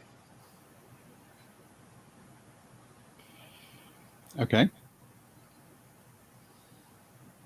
Hi, guys. Hi. Oh, you already. Okay, hi. Listen, I ran all the way. Listen, I got this. You two are about to kill each other. My love, don't worry. Mac and I were just smoking the peace pipe, as it were. Did you like my gift that I gave him, my love? You said a gift I gave him. The fitting chairman's meat, my love. Oh, yeah, meaty gift. Perfect. We picked out another gift, though. Mac Govin, that's your name because you're a Mac. That's it. I have to go and do a thing for the guys upstairs who are actually looking after this amazing gift that we picked out together for you. And then Antonio forgot it and left it with me, and then I went upstairs and this whole thing happened, and we've got this whole other thing is happening, but I'm going to go and then I'll be back. Please just keep your hands in your pockets and everything will be. Look how swarthy and beautiful he is. Look, just You're so flustered. Don't worry, please Anna. don't hurt my boyfriend. We've resolved to be firm friends, and I've been particularly firm in my resolve. My love, it is okay. It is okay. Mac and I are true friends. Okay. We see eye to eye. We understand each other totally, do we not, Mac? I think we've been very clear. Okay. She points at Antonio and says, just don't hit him again. And then she points at Mac and says, I like this one. And then she goes to find a bookie in the bar.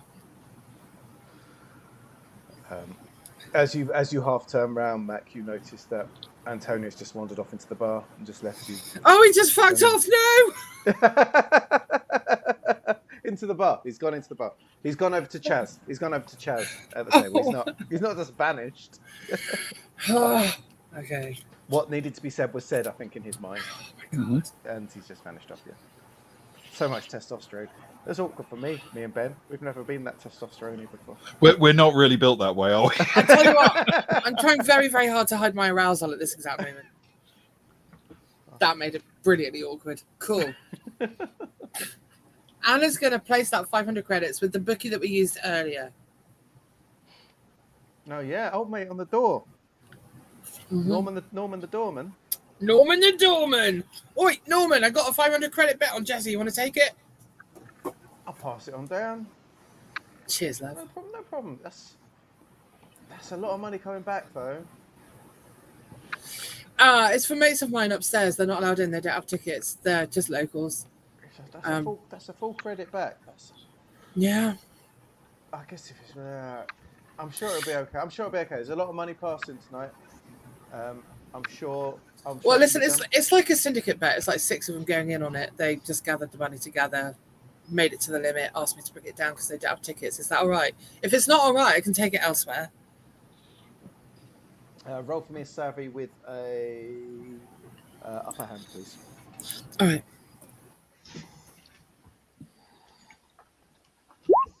Ooh, 12. I'll tell you what. As you've been so nice to me so far, you and your friends, and you're doing good jobs for me, and you're sort of keeping the positivity around here, I'll take it. The bookie will. I'll make sure the bookie takes it for you. You're lovely. Put it under my name, and if I could have the chit, like put it under my name as a proxy, and then whoever holds the slip can collect. Is that all right? Can you do that for me? Yeah, hang on a sec. And you sort of you see him tap into his device, and then it's Anna. I'm birth 5 on the Alchemist. okay, Anna. Okay. And sort of 30 seconds later, a younger man appears, and because it's such a large bet, he seems to appear with sort of a briefcase, which he opens for you to put the credits into, like the dollary dues into. And, she does so, but it's all in it's like paying a £10, like paying for a £10 like McDonald's order with like pennies and 10 pence. It's massive. He does sort of roll his eyes a little bit. He looks like he's used to taking big bets in big coinage, I suppose. And then he pauses and he writes the slip up for Anna, and he hands it back, holds out to scan the device as well, sort of make it all official. Yeah, and she holds up her I don't know, her communicator thing, so you can see what she's linked to, and it'll just, I guess, it authenticates her. It's all good. Yep, I'll take. Cheers, that. mate. Should be on for a good win if Jessie wins this evening. Thank you very much, madam. She's my girl. And he sort of takes his briefcase back down the stairs, where people are heading down in 2s and 3s for the fight. And cheers, Norman. Oh, you're all right, girl. You're all right. You're all right. You look a bit flustered. You know how these things are. Big fight, everybody gets excited. Men start throwing their weight around a little bit. Can't keep it to themselves. You know how it goes. Fights. It'll be all right. Bring out the testosterone, girl. Yeah. Anyway, cheers, Norman. I really appreciate that. I got to get going and give the slip upstairs. You coming down soon? You got tickets? Yeah. Well, Jesse's invited us down, so we'll be down in a little while. Good. Don't want to miss it. Just not too far off now. Yeah, that's cool. I'll see you in a minute. Cheers, See you Norm. in a bit. And he goes back to sort of checking the tickets to the next couple down as you head off. Mac, you noticed everyone go. Antonio vanished. Anna vanished off to the thing. You were left by the doorway. Is there anything you wish to do at this point? There are a couple of things, actually, very quickly. Yeah. For one thing, because I had my back to the door, so essentially, because Antonio was just loitering outside when I went to meet him, Yeah. all the way through the conversation, I was not only able to see the arrival, obviously, of Anna, but also keep an eye on anyone who might have been following Antonio or Anna along. So I'm curious if anyone was paying undue attention to them. That is an observation check. Roll 2d6, please.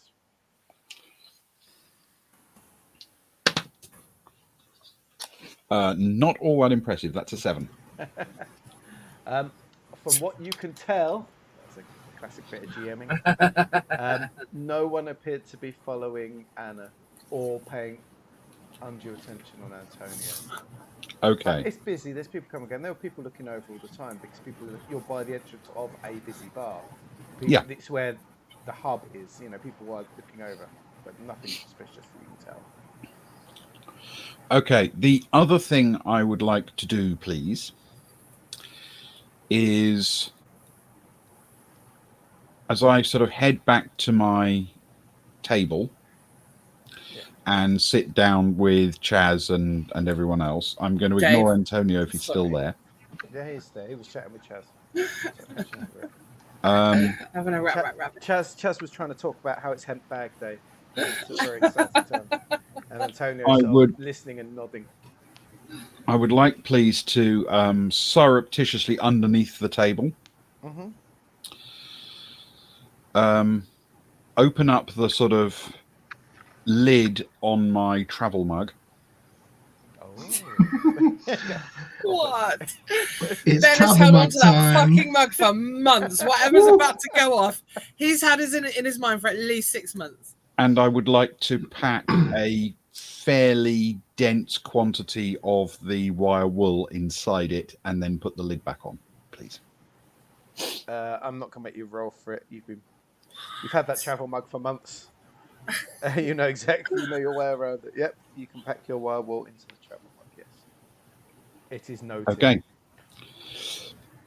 Excellent. Those were the two things. The two things. It's important to say it, of course, because you had a whole session planning to put drugs into water, and because it wasn't said, it never happened. So yes. So you know that TVs and films and even series try to have a really big cliffhanger for when there's the end of the season or the break or something like that. It's nice, isn't it? A good cliffhanger is really good. Maybe someone's shot, maybe enemies have spotted each other, maybe something big happens. But for me, a wire wool being stuffed into a travel mug under a table it can't be bested. So on that moment, this is the tensest, most important moment. We're taking a break. I'm sweating. My palms are sweating. We're going to take a break there, and we'll be back in 5 minutes, everyone. So don't go anywhere. Hang around. You can go to the loo, maybe refill a glass, grab some crisps, and come back and join us for the second half of tonight's Orbital Blues adventure. Thank you so much, everyone, so far. Let me just find the intro screen, and then I'll mute us out. Where are we going? There's the intro. See you.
Welcome back, everyone, and welcome back to us. What a delight it is to be back in your faces. I mean, all right.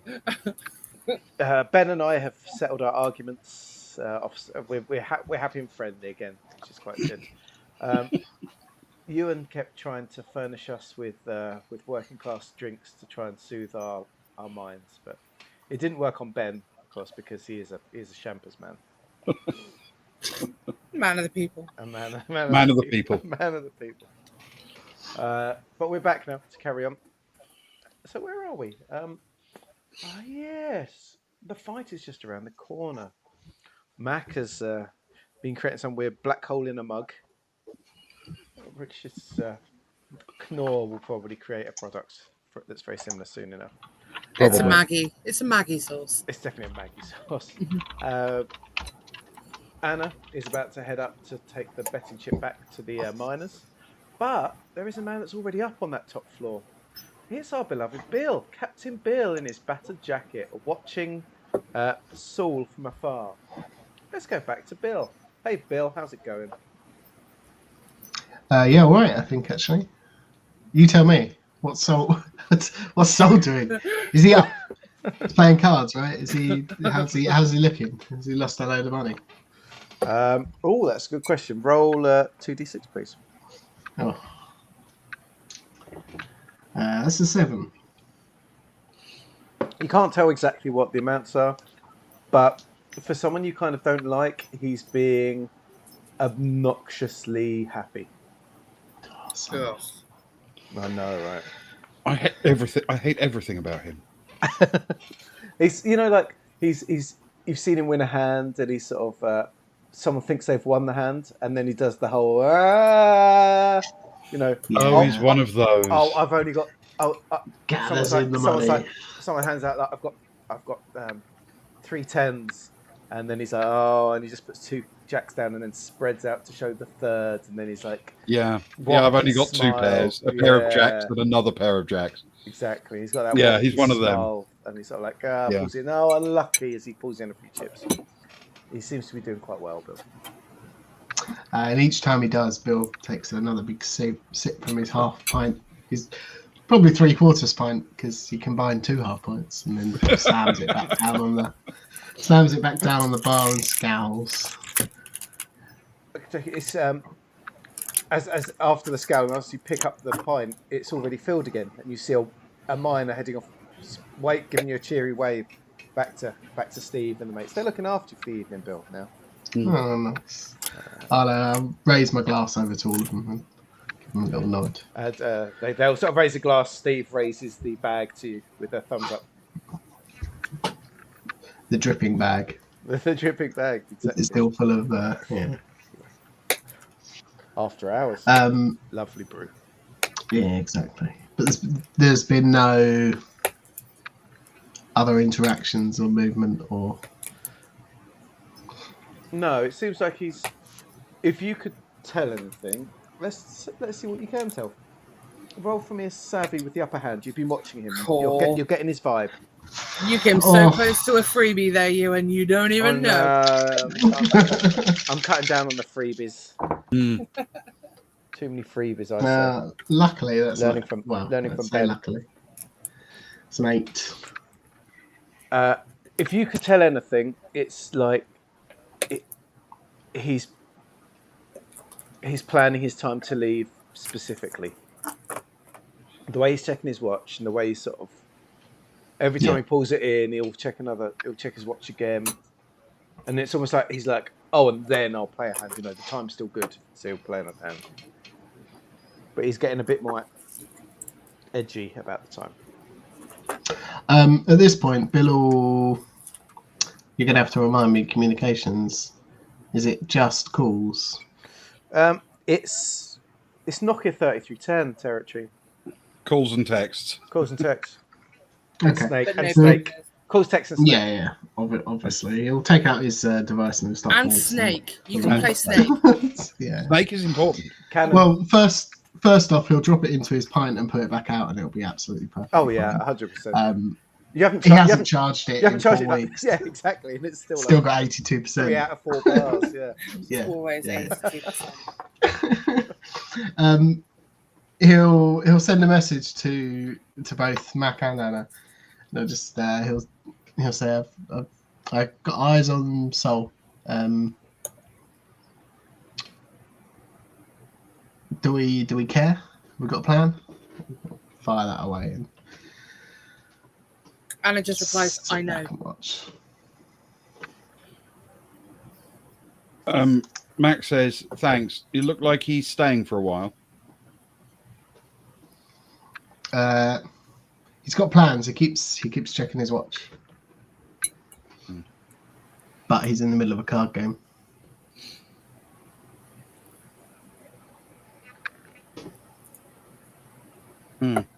Okay. I'm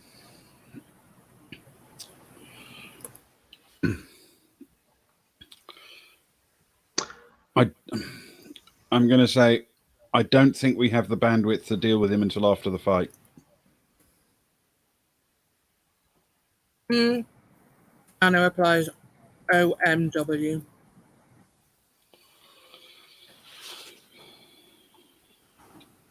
Okay. That's fair. Do you want me to stay on him or should we pick him up? Wow, you were Not testing later. a lot. Well, people do that at bars.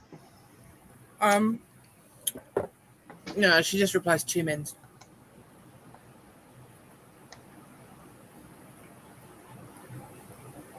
Okay, cool. Bill will put his phone away. Keep an eye. Unless he Mac sits will get up from the table.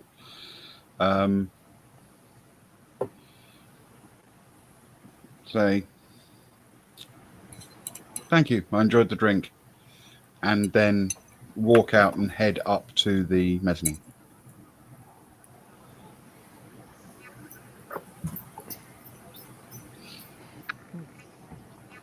Okay, I was just typing something to viewers. I was just saying, hey, new viewers, thanks for joining us tonight. We're playing some Orbital Blues.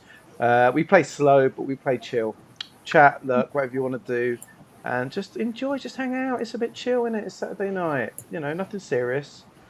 You know, do what you're going to do. It's all good. We just love having you here. Thank you very much. We're just here to make Ewan uncomfortable. Okay. Which is easy. No, it's not easier said than done. It's the opposite of that. It's easier done than said. Oh yeah, that's true. Fair.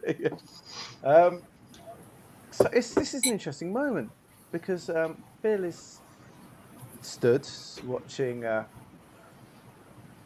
our hated foe playing cards, Saul playing cards, as Anna is on her way up the steps to the internal steps up to the next floor. Matt sort of follows after.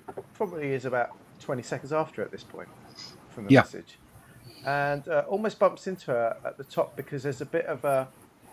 It's busy, right? There's a lot of people going up and down the stairs, so you know that annoying bit in a busy club or bar where you have to sort of stop at points to let people. Like, you get it at shopping centres as well, exactly. The people that aren't keeping left or keeping right are just causing trouble for everyone else. And there's a few sort of people tripping people down the stairs. Some of the miners are tripping well-dressed people down because they're going down the wrong way and slowing them down. Some jeers, some drinks being spilled. There's a fisticuff or two on the steps.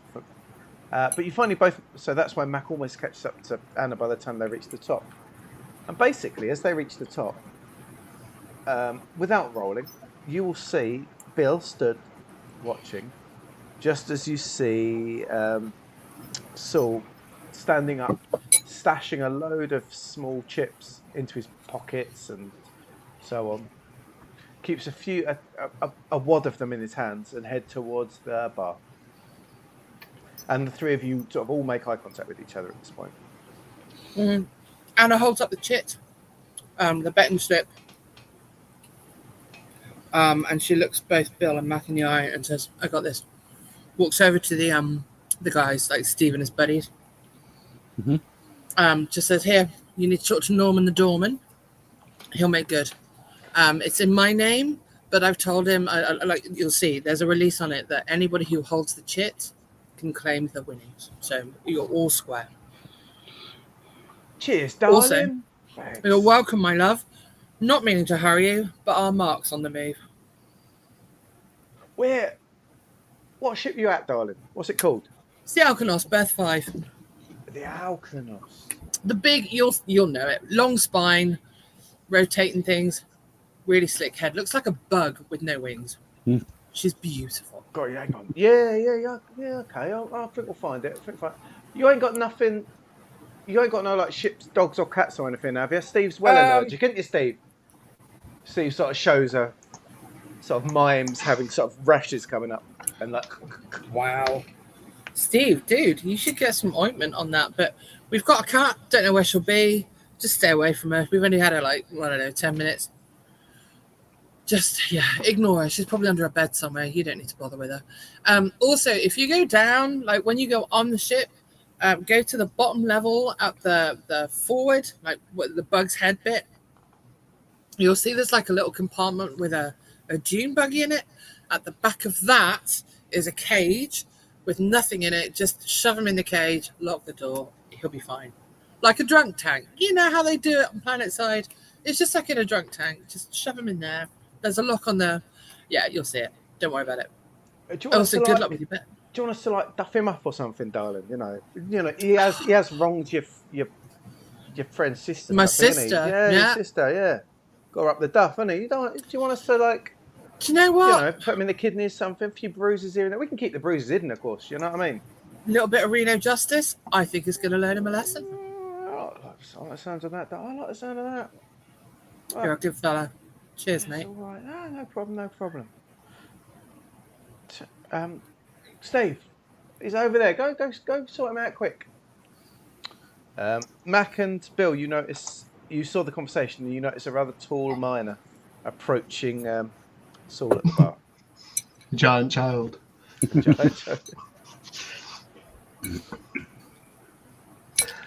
Anna turns around and says to Bill and Mac, "Hey, it's that fella that got my sister pregnant, remember?"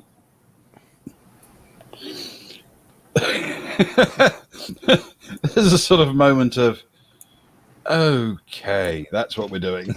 Gotcha. And this is how we got the ship in the first place. I'm going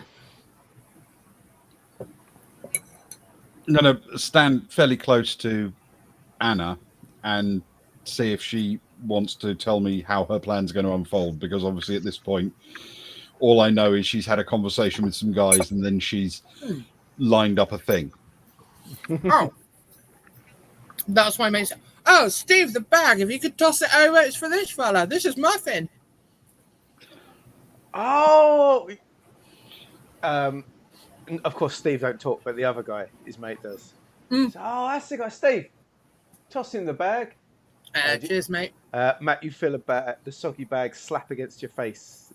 It's that horrible mixture of hemp thread, some mirrors slap against the side of your nose, the bells jangle on your chin, and it's the sogginess slaps very into your poorly ear. baked hemp muffin. Yeah, and a really soggy muffin sort of slobbers out of it somewhat before dropping back inside. And a really soggy-looking postcard that looks like it's well past its best as it crumples basically onto the ground in front of you. And the postcard reads in terrible script, "To my favourite muffin, all my love, Antonio XOXO." Except now, because it's smeared, it reads,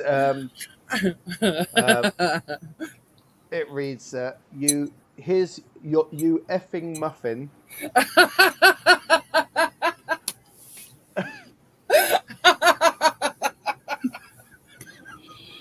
Antonio. You effing muffin, all my love. And then XOXO is smeared to be cock. Hey, that's your present from Antonio, which they were looking after while I placed the bet on their preference for the fight, because they couldn't afford tickets, and it's a consortium bet, so that's why I had to go downstairs and place it for them with Norman. because in return now they're going to take the guy who got my sister pregnant onto the ship so we can take him back to Reno 12 for a reckoning. With me? Are they going to need any help collecting him? No, he's fine. Look, there's 4 of them and just 1 of him. And that way nobody sees us with him either. I agree. It's a good way to maintain some sense of separation. Thanks. You know, it would be probably even easier to do that if you hadn't just yelled across a crowded bar for one of them to throw something at me. Well, that's a present, so don't be churlish. She's about to ball a fist and offer him a friendly punch, but sort of at the last second, as her arm is extending, decides against it and sort of pulls her fist back. Yeah, that's all fine, right? Yeah, all good. Also, we got the look. It's a really nice bag. Look, I picked it special. It's got all the mirror bits and the special jingly bells that you like. I thought we could put them on the cat. Cats don't normally require extra decoration, but sure. I think cats are going to be jumping on you when you're sleeping, and you have a really anxious left hook that likes to go off without warning. I think maybe putting a bell on the cat could be the way forward for happy survival in a crowded space. Mac crouches down and picks up the bag, throwing the sort of the handles over his shoulder as he does so. It suits you. It looks nice. It goes with your hair. And what he's going to do is, as he does, he's going to kind of pull his jacket back just a little bit so that the bag is now covering his weapon. Very nice. Roll your muscle for me, please. Oh, this is not going to be good. Now, there are moments I'm terrified to actually be a friend of yours in real life, Ben, and this is one of them. That's a 6, please. As you manage to, you pull the jacket back and you get the bag over your enormous weapon. Some of the dribble from the bottom of the bag splashes over your trousers.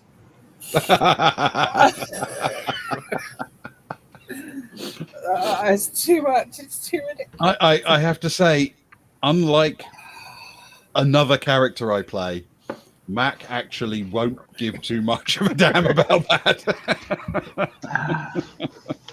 It's a space western after all. Exactly. These trousers, they've been through hell. There are best trousers? Why? There's one pair of trousers, that's it. Yeah. Okay, Bill, could you roll an observation check for me, please? 2d6. Yes, I can. That's an 8. 6 and 2. Okay, you notice you're sort of half paying attention to that, but you've been watching Saul, who appears to be your primary focus. You see him go over to the bar. You see him hand over a wad of winnings to the barman, and the barman seems to gather 4 bottles of champagne and copious glasses. And Saul points a few over to the table, and you see a waitress carry a few over with some glasses. But there's 2 bottles left, which Saul appears to take one in each hand before handing another wad behind the bar and sort of nodding towards sort of a private door behind the bar. This is the same bar that we're mates with the manager downstairs, right? It's the same bar. I was going to say, it's the bar. It's not Terence? Terry? Yeah, Terence is downstairs. He's definitely not up here. Okay. This is a very much different vibe, I guess. To the... Okay. That's fine, as long as there's nothing, because they had a deal going down that we were potentially trying to intercept as well. Although I think Red still has the grease, right? Red has the as grease. far as we're aware. As far as you're aware, the last time you saw the grease, it's on Red's. So as long as there's no, wink, wink. Here's some money. Oh, here's some champagne. Like interactions going on. To Bill's mind, this is all fine. Exactly. It seems to be. He sort of wanders down to the end of the bar with his 2 champagnes, and they sort of pull up the bar flap, and the door behind sort of opens, and you can see there's stairs down. So it appears to be a private staff stairwell between floors, and he goes to make his way through the flap. Sort of smiles in his rather unalluring way. In fact, I'm going to bring his picture up just so we remember. It's very important to remember. Is he going to make it? Does it look like he's going to make it? You can see Steve closing in, but let me tell you how far away. Steve might not make it before the door with those numbers. Is he walking past either Anna or Matt on his way there? No, he was by the time you're having the conversation. Bill is probably, as it stands in the bar, I'd say Bill's closest, then Steve, then Anna and Mac, and then the rest of the miners who are in on it. Mm-hmm. Roughly how far away? From you, about 5 meters at this point. He had to go to the bar, and he's coming along the bar past you. It's busy, he's not spotted you, but and Steve's moving towards him, but he's about 8 to 10 meters away. But closing. Okay. Can Mac won't do anything, but I can control. Bill, however, he'll start making his way towards, and he'll shout out. He'll just shout, "So!" at the top of his voice, and just try and get an attention or a bit like a pause from him. Trying to distract him. Yeah. Could you please? Some kind of hesitation. Could you please roll a savvy check, please? Just flat 2d6. Yeah, sure. That's a 10. Ooh, wow. About 4 different people, clearly called Saul, all turn round, as it always does in this place. But that does include Saul Jackson, who this is like Birmingham discos in the 70s. Can I just point out? Hey, Kevin! Everyone would look at you. Luke, before the break ended, told us all to keep this bit moving along, and then he does this. This is important, though. Okay. He turns around and he sort of sees your face, Bill. That he sort of looks around and he catches eyes with you. Are you just going to hold his attention? No, he'll walk purposefully towards him and raise up his glass and says, "So, how are you?" And just sort of beckon him over a little bit. Saul half takes a step towards you, looking incredibly confused. He doesn't recognise you at all. He wasn't expecting to talk to anyone. He takes that step and a bit. The person by the door, the staff door, has a moment and then has to go and serve someone else, so the door's just there. And it's at that point that Steve reaches up and unceremoniously grabs him from behind. You see Saul's eyes suddenly widen as you see these 2 big burly arms wrap around his midriff and literally lift him off the ground and spin him around and march him off. And you just see the back of this burly man with a lovely bag. The second bag, of course. Yes. Am I close enough to try and carry? Bill's plan is to carry on walking past as if he wasn't paying too much attention, but can he attempt to casually stick a hand out and grab one of the bottles of champagne and relieve Saul of it, and then just carry on walking past? You know what? I'm not even going to make you roll for it. You can have that. Oh, thanks. Yeah, that's really kind. Champagne. That's all right. You've got a clonk on, by the way. Thanks, Socks. You're so welcome, buddy. You do have 3 men all approach you saying, "Yes, what is it?" Oh, so sorry, wrong person. My mistake. And he'll head towards the door and the private stairs down. Oh. We've got to go down anyway, right? Eventually. Let me roll something. You make it to the stairs, and as you make it to the stairs, someone's coming up, and it appears to be a barman. Hits you just as you're getting to the doorway. Can I help you, sir? Yeah. I'm friends with Terence. He told me to come pop down and meet him. I'm sorry, sir. There's this is for staff only. You will need to take the point towards the stairwell. You need to take the stairs down like a regular customer, sir. Even if you are. No.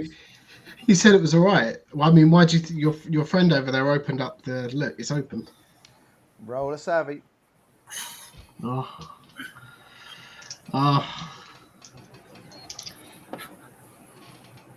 Do I? I'm gonna use my true grit.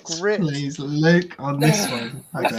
Once a session, he can roll his grit instead of savvy. His grit's a +2. That's why it was well paired. Yeah. That's a 9 + 2. Well,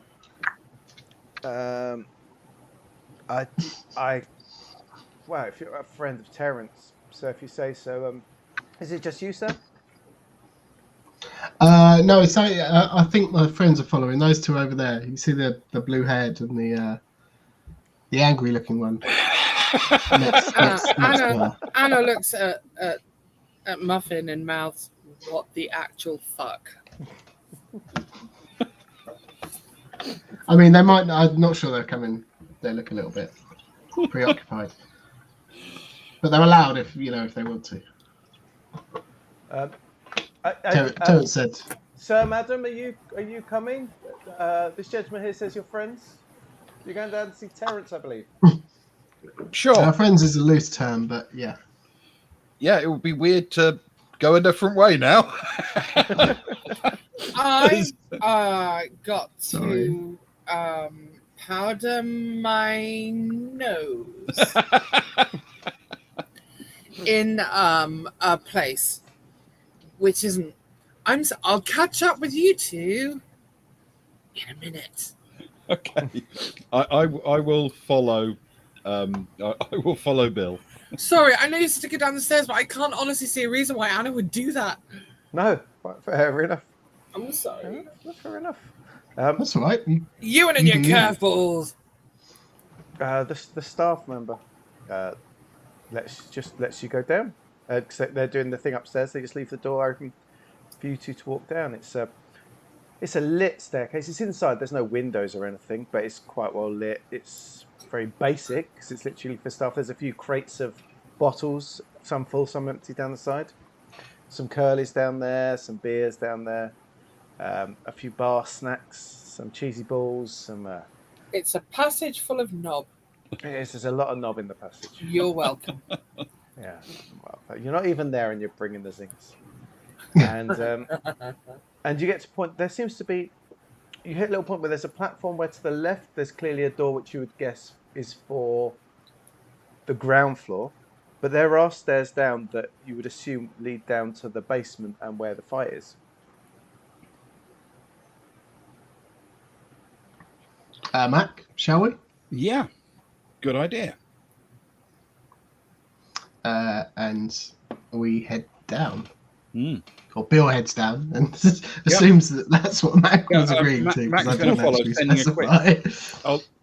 As he goes, I'll send a quick text to Anna saying we're heading down to the fight. Anna is already on her way down, sort of the way that we were intending to go. The way that normal people go, yes. Yes. She will reply, gonna pop in to see Jess, catch up with the three amigos. See you there shortly. Okay. We better move over to you then, to Anna, as you are geographically the highest up now. Sorry, just really quickly before we do, does Mac share this information or not? What, that we send a message to Anna? What Anna's plan is. The whole situation. Yes, it's totally fine if not. I was just curious. Yes, he'll I'm not like take out an ad or anything, but yes, he will tell Bill. So Yeah. this guy, she has a sister. It's crazy. Bill will just Bill will whisper back and just he'll say if she can get the grease, we can sell it to Terence. Yeah, that sounds like something Anna wants to do. Okay. I'm just I'm communicating the options that we have, I suppose. Because she was so supportive of the plan to become drug dealers before. Mac's response when Bill suggests that is, why don't you offer that to her? Good point. Good point. I dare you. And he turns and heads downstairs. Okay, so Anna really not making a secret of how hurried she is now. Mm-hmm. Goes down the stairs, through the bar, back to Norman. Again, poor Norman. She's going to take a timeshare out. And she's like, hey. Hey, beautiful, how are you? Hi, darling, how are you? She actually kisses his cheek this time. She's like, look, I realise that I have a message for Jessie Rose and I know her right before the fight, but it's like, look, I'm so sorry. I know I've been back and forth through the store. I've been a real pain in your ass. But if I could just pop through, see Jessie, I'll be out of your hair. Promise. Savvy with upper hand, please. Okay. 3, 6 plus 1. Come on, Anna. Oh, she got an 8. Yeah, of course you can. The tickets came for her anyway, right? I'm sure Yeah. she'll be happy to see someone. He looks at his watch. Just don't keep it long. She's got to be in that ring shortly. So, 2-3 minutes max, right? Yeah, literally. And then having got past Norman, scurries down as fast as she can without looking too obviously hurried to Jessie's door, knocks on it, waits. So, of course, you know the way down. You scurry past a few more besuited fight goers who are quite merry by this point. It's quite sort of maintenance floory down there at that point. Yeah. A lot of people are scurrying straight through into the open area, which has the ring set up in the middle. Half a dozen rows of chairs around it. You can probably fit a few hundred people in there if it's really rammed. But then from before, of course, when you went to Casey Parazzo's room, you've got that sort of side corridor. One of the doors was Casey's, had a name on it, and instead you do go on to Jessie's room.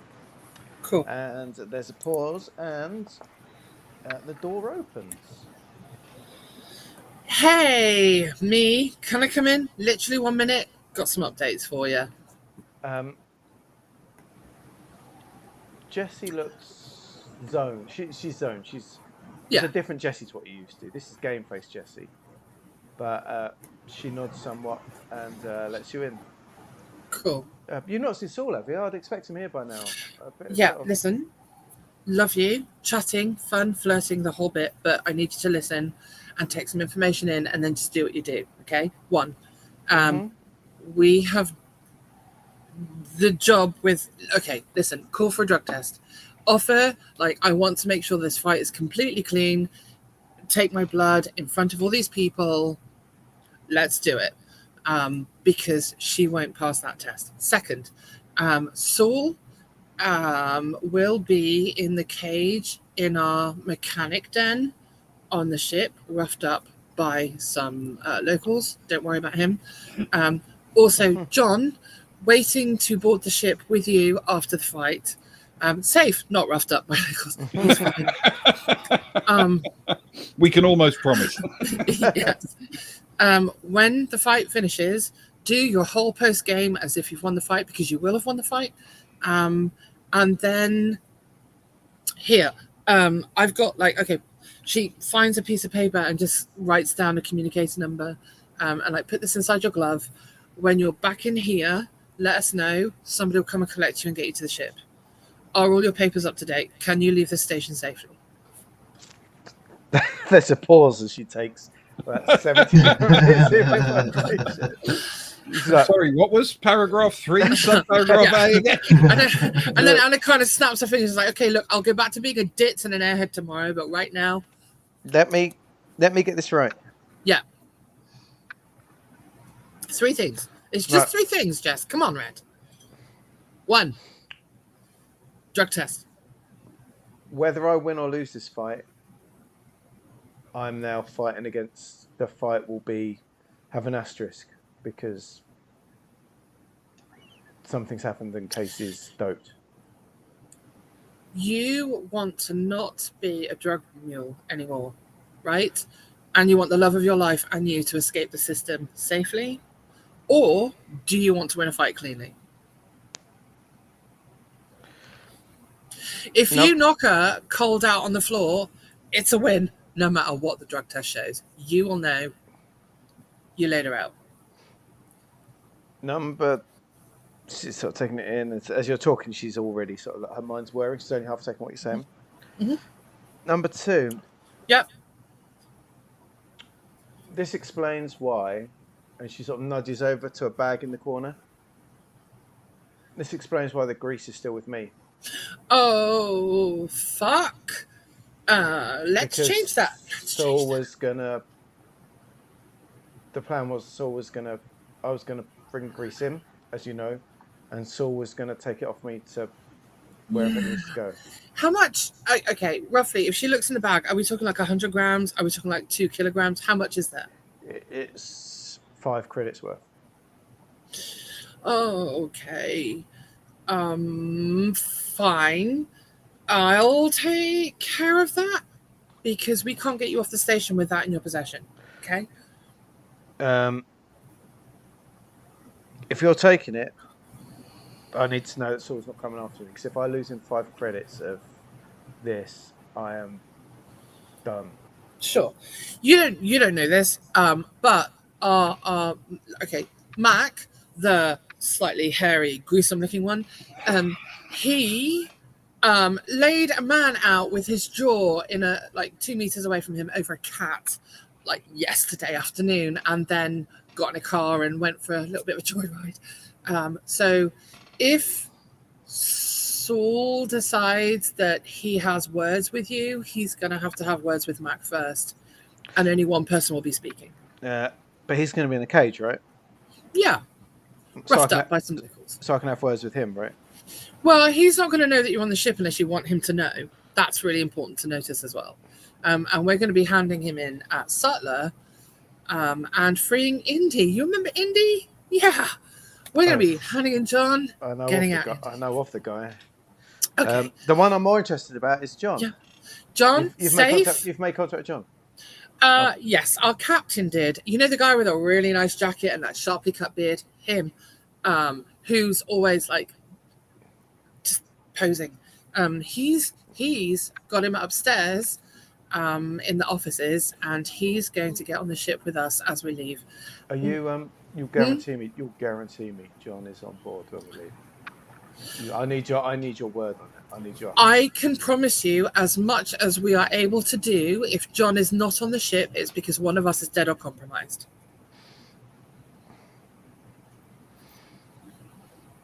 Look at me, Red. We got this. This is the only chance you're going to have. We got to do this now. So in order for me to get out of the system, I take the drugs, you fight, call for a drug test, then let us know when you're ready to go. Do all the press, everything as you would, then we leave. John knows about the drugs. Do you know if he's... We need the money from that, right? You're not just taking the drugs. I was going to get paid for this, right? Again, if you were paying somebody to smuggle you out of the system, would that not cost you about 5 credits? But if we can pay you because we've managed to sell the drugs, we don't... Okay, let me make this clear. We don't want the drugs. Because there's huge amounts of security and we're about to leave the system after visiting the police with 5 credits worth of grease. That's not a good plan. I want to offload the drugs before we leave. And then, yes, you will have money. Of course. That's fine. As long as, let's make a quick deal. You get the money from the grease if you agree to testify against John Rogers for having set up the whole thing and making you his pimp and like mule, and you know that. You don't mean John Rogers, right? Not John Rogers, the other guy, Saul Jackson. Okay, no, she would have said Saul Jackson. Yeah. So if you testify against Saul Jackson, we will get rid of the drugs and you will get paid. If I'm safe from Saul, Yes. that's good.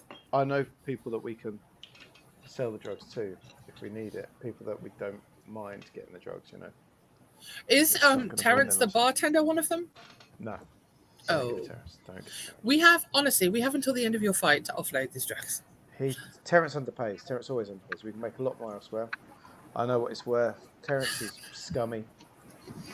Honestly, don't have no dealings with Terrence. He'll turn on you. He's a betrayer.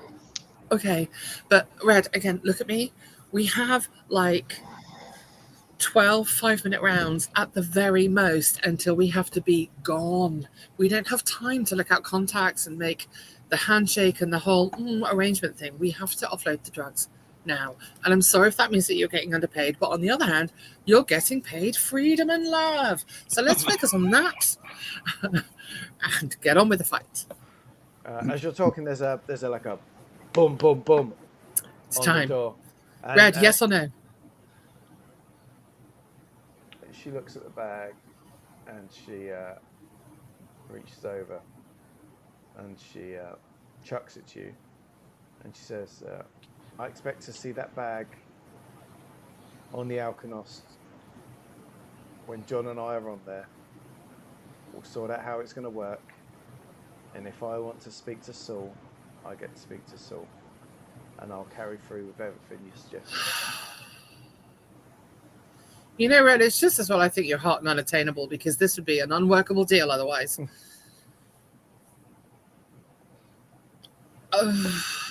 I cannot say yes or no to the drugs being on the ship. All I can say is I can take it to the other two. Will you get on the ship? Roll a survey, please. You can have. Why is she being so difficult? You can have it because there's 5 credits worth of grease that she was probably going to get cut off. Roll a savvy, but you can have the upper hand. Okay, thanks. Oh, 9. She thinks for a minute. She's like, Oh, I got a boon as well from Kelly, but I didn't need it this time.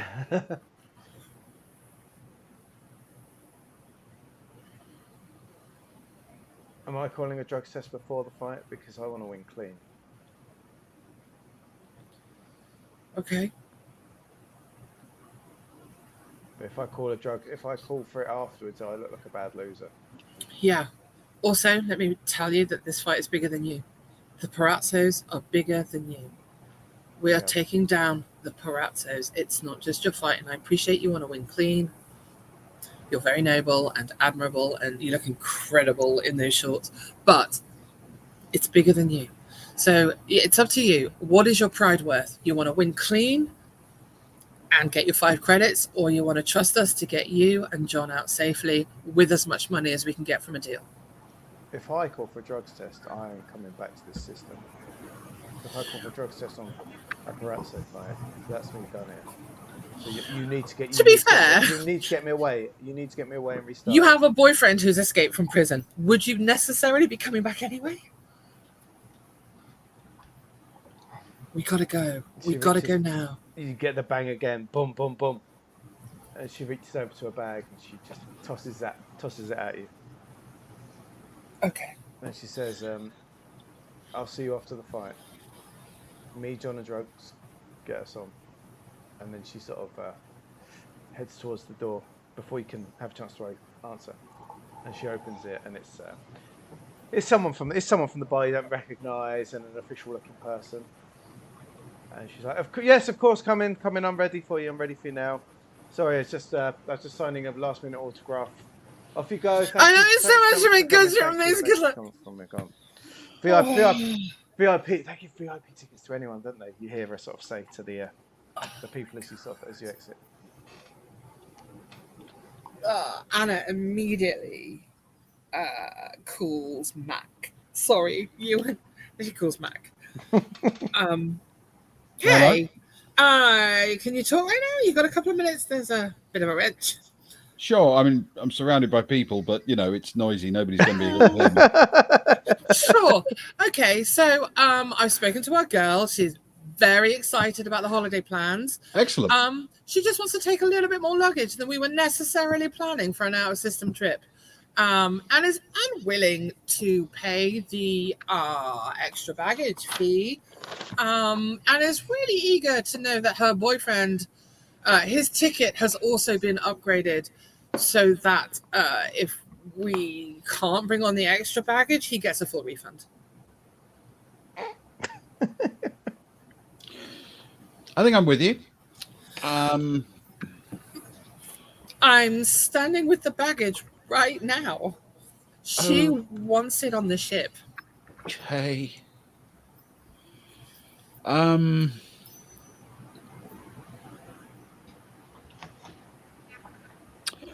Among the good news is we do have a locker we can use. It has to be on the ship, Mac. Yeah. That's once they... Okay, here's the thing. Once they get out of system on their holiday, it's spending money for the beach vacation of their dreams. Without that, they're lost. I mean, Mac is obviously thinking and still communicating, but he's looking at all of the sort of random people around him and thinking, I'd feel so much better if I hit one of these people. And then, but he's going to say, where exactly are you? I'm in Jess's locker room. I know that Norman will let me through with the bag without checking me. And I do know that we have our lovely minor friends who are picking up that additional passenger. The one with the strange ticket. So maybe they could take our extra baggage on while we're watching the fight.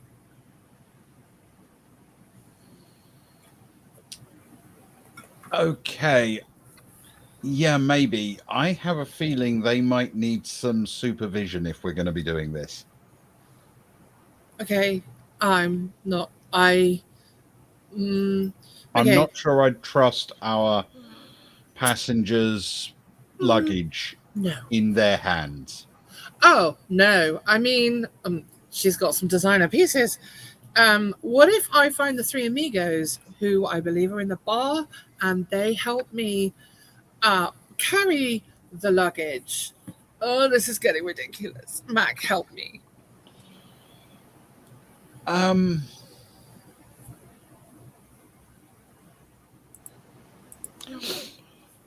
Okay. Do you know how our porters are going to move the luggage to the Alkanost? Are you talking about our extra passenger with the last minute ticket? Yeah. Him and all of his baggage. My understanding is the shipside custom guy is a friend of theirs, and they will just be like, hey, he's a bit worse for wear. We need to get him off the station before he causes more trouble. Right. Then that's where I'm going. If you can get the extra luggage for our passenger out through the Norman entry of the bar, I'll take it off your hands and I'll intercept them on the way to the gate and see if we can't find a way to supplement their tip. Oh, God. I'm never doing this again. And she just stabs at the button and hangs up. I'm immediately going to turn to Bill and I'm going to say, okay. You know how our plan relied on these sort of intricate timing and like everything working perfectly well together? Yeah. Yeah. Everything's broken now. I have to go. No, we've got it all planned out. It's fine.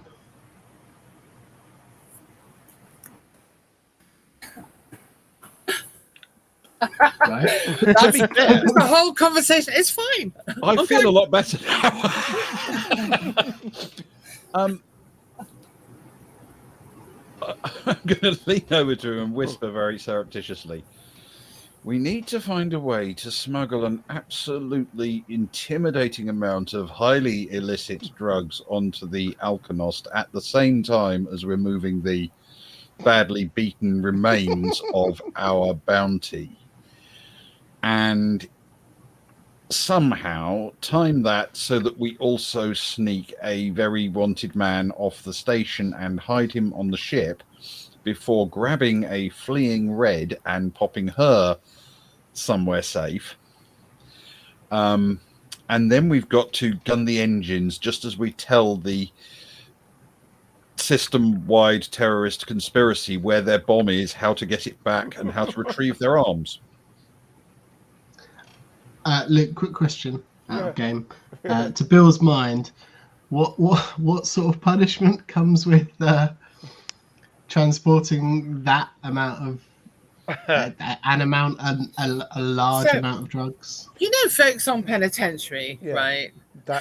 It's really big prison. That's not for personal use. That's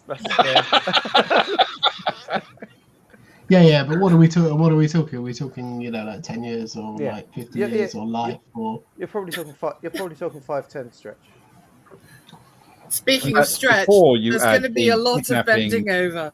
The kidnapping, the arms trafficking, do you want me to add everything together? To commit terrorism. Yeah. No, that's fine. Don't worry. I love how enough. in Ewan's mind, there's the possibility of negotiation still available. It's because you like this idea of role playing for the next 4 years in folks on penitentiary. I think it's probably also worth pointing out that it really doesn't matter how long the sentence is because you're going to be dead in a week anyway once the Pirazzos get someone to you. Exactly. The bomb is, as Kelly says, the bomb is the biggest thing. If part of that, because that's blowing up a Parazzo, like a mining thing in the Parazzo thing, that would be, that's 15 years in itself, if not more. You're probably looking at all in, it's probably 35 15 years and all the murder. Yeah. If it's 35 years, 35 to life, depending on, like, even if the bomb's found, it's going to be 35 years with Saul, with everything. But that's not the problem. The problem to Bill is the fact that he's. But you'll be dead in a week anyway, so. Which is about to. It's who he bequeaths his coat to, and it's clearly Anna. About to take a large amount of drugs and a kidnapped person. Oh, and he just says no. Now the drugs are a problem. Now the drugs are a problem. Not on my ship. I don't think this is a good idea. Ewan, have you got your Facebook open? No, but I can. This is. If we were around the table, this would be where the GM says something to a player. That's all. Carry on talking. Sorry, it's just this is the whole the separateness of it. So sometimes we'd slip each other a message at the table. Put it in D20. And no one will have a look. Well, yeah, of course you. Yeah. I do, but I don't have a message yet. Not sure why. Hang on. He'll just turn to Mac and say no. I'm sorry. I was all up for. Yes, I did, Luke, but I'm not necessarily sure that was. I'm just checking. Okay, thanks. They go wonky because it shares what I'm viewing. That's all. So it's. So there we go. It should be back now. You got. So I'm going to say quietly to Bill, just so I'm clear. The badly beaten person we're transporting without much medical care and attention to hand him over for money, you're okay with? I was going to the other person that we're transporting. I'd figured we could get the grease, sell it here, get some money, and transport passenger number 2 for what was it, 6 credits? And now we're saying, and I was fine with not getting that. That's not a problem. But now we're saying that we've also got the potential of somewhere between 10 to life without parole. On top of the lack of seems a lot. Sorry, he didn't think of that before we stashed a bomb in a locker on a space station. Well, Well, we just stashed it there for someone else, though, didn't we? Wasn't that? Yeah, and we didn't get a choice in that. We didn't spot them bringing it aboard. So, fair point. How about we go and collect the stuff from Anna, and then we'll sell it here. I think at the very least we need a discussion, all three of us face to face. It feels like we're losing out a lot on, and we're not gaining anything other than helping out Red and her boyfriend. And once it's a done deal, Red will just have to accept that that's the status quo. Yeah, maybe. Well, she may not be happy about it, but to be honest, it's becoming increasingly hard to remember when I was last happy about anything, so she can just join the club. What we'll do is... Hello, River. I now belong to you. What we will do is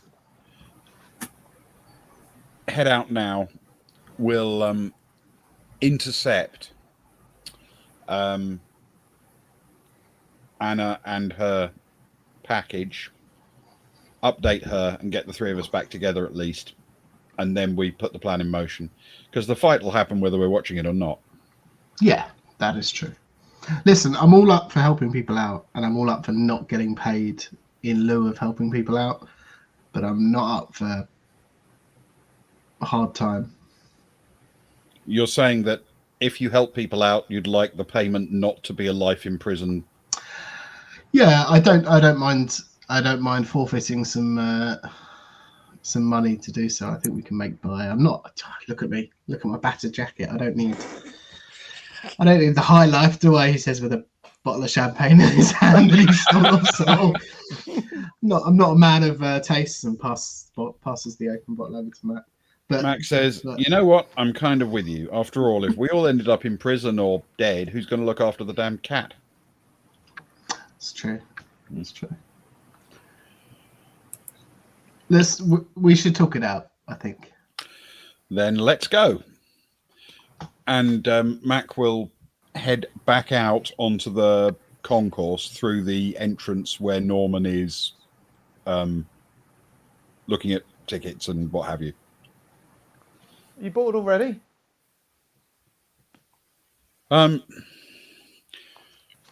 Tense. More than bored. I always get this way before a fight, don't you?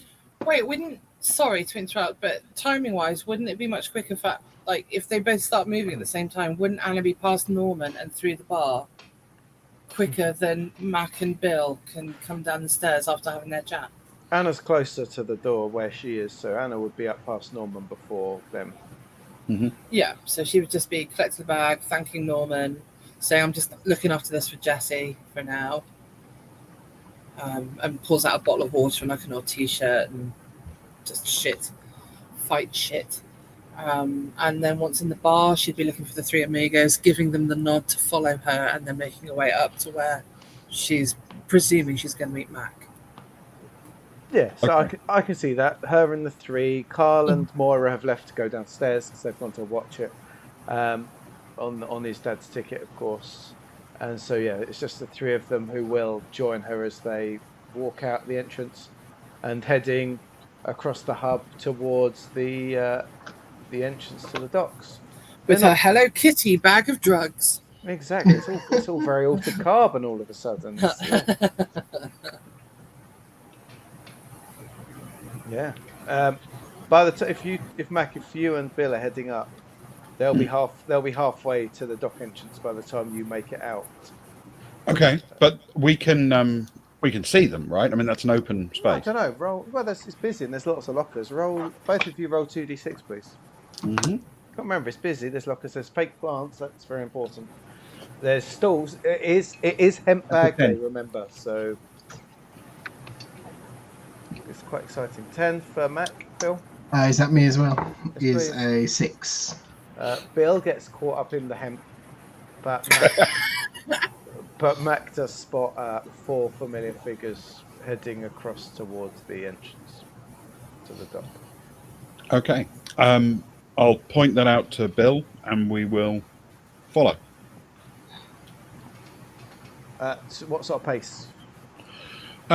Brisk enough to catch them, but not running or anything. If that is the pace, you'll only reach them about 10 meters before the entrance to the dock. Okay, that's fine. As soon as we get close enough, I'll tap Anna on the shoulder. Hi. Hey. Hi there, Bill. Nice jacket. Bill's worried about transporting the luggage. Oh, now he's worried about the luggage. Okay. Yeah. It seems that he didn't have a problem with the notion of luggage when it was just sharing it with everybody else on the station. He didn't. I mean, there's a difference between transporting luggage to a different world and clearing various security points and just offloading it somewhere here. With all the cameras and people and... Yeah. Okay, so what is your actual... What we don't have... We are out of time for making plans. What That are is you true. wanting to do?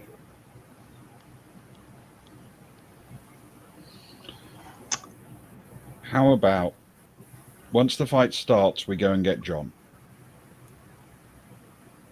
Okay. Let's get another boiler suit, dress him like these three, so he fits in, looks like a maintenance crew.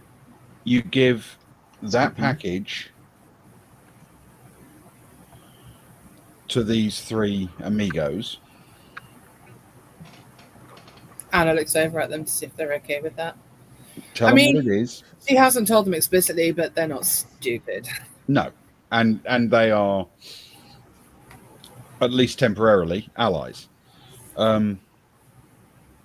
They know their way around this system. Tell them to sell it for the best price they can get to the right kind of person.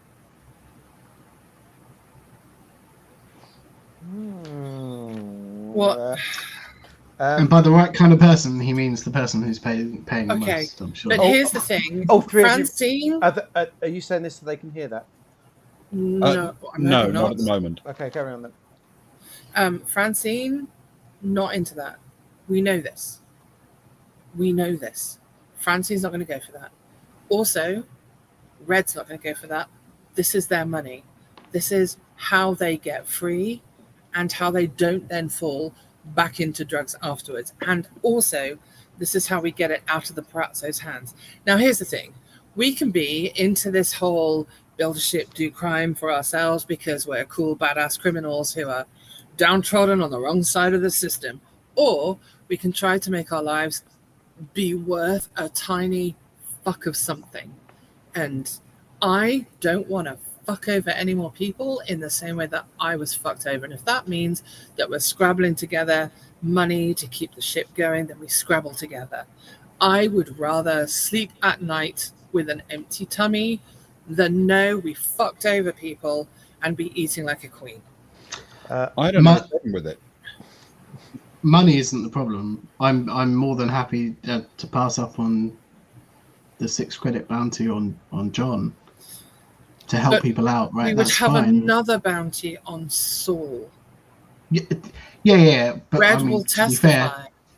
be fair, we can get both, and that's not a problem. Why do we need both? I'm happy to pass up on the other one to help these guys out, but I'm not happy doing hard time, getting caught. Why? With this stuff. Okay. Do you I'm the understand captain, criminality? right? Okay. Who's gonna go down? Whose name's gonna be on the manifest and on the ship, and who's getting the hard time?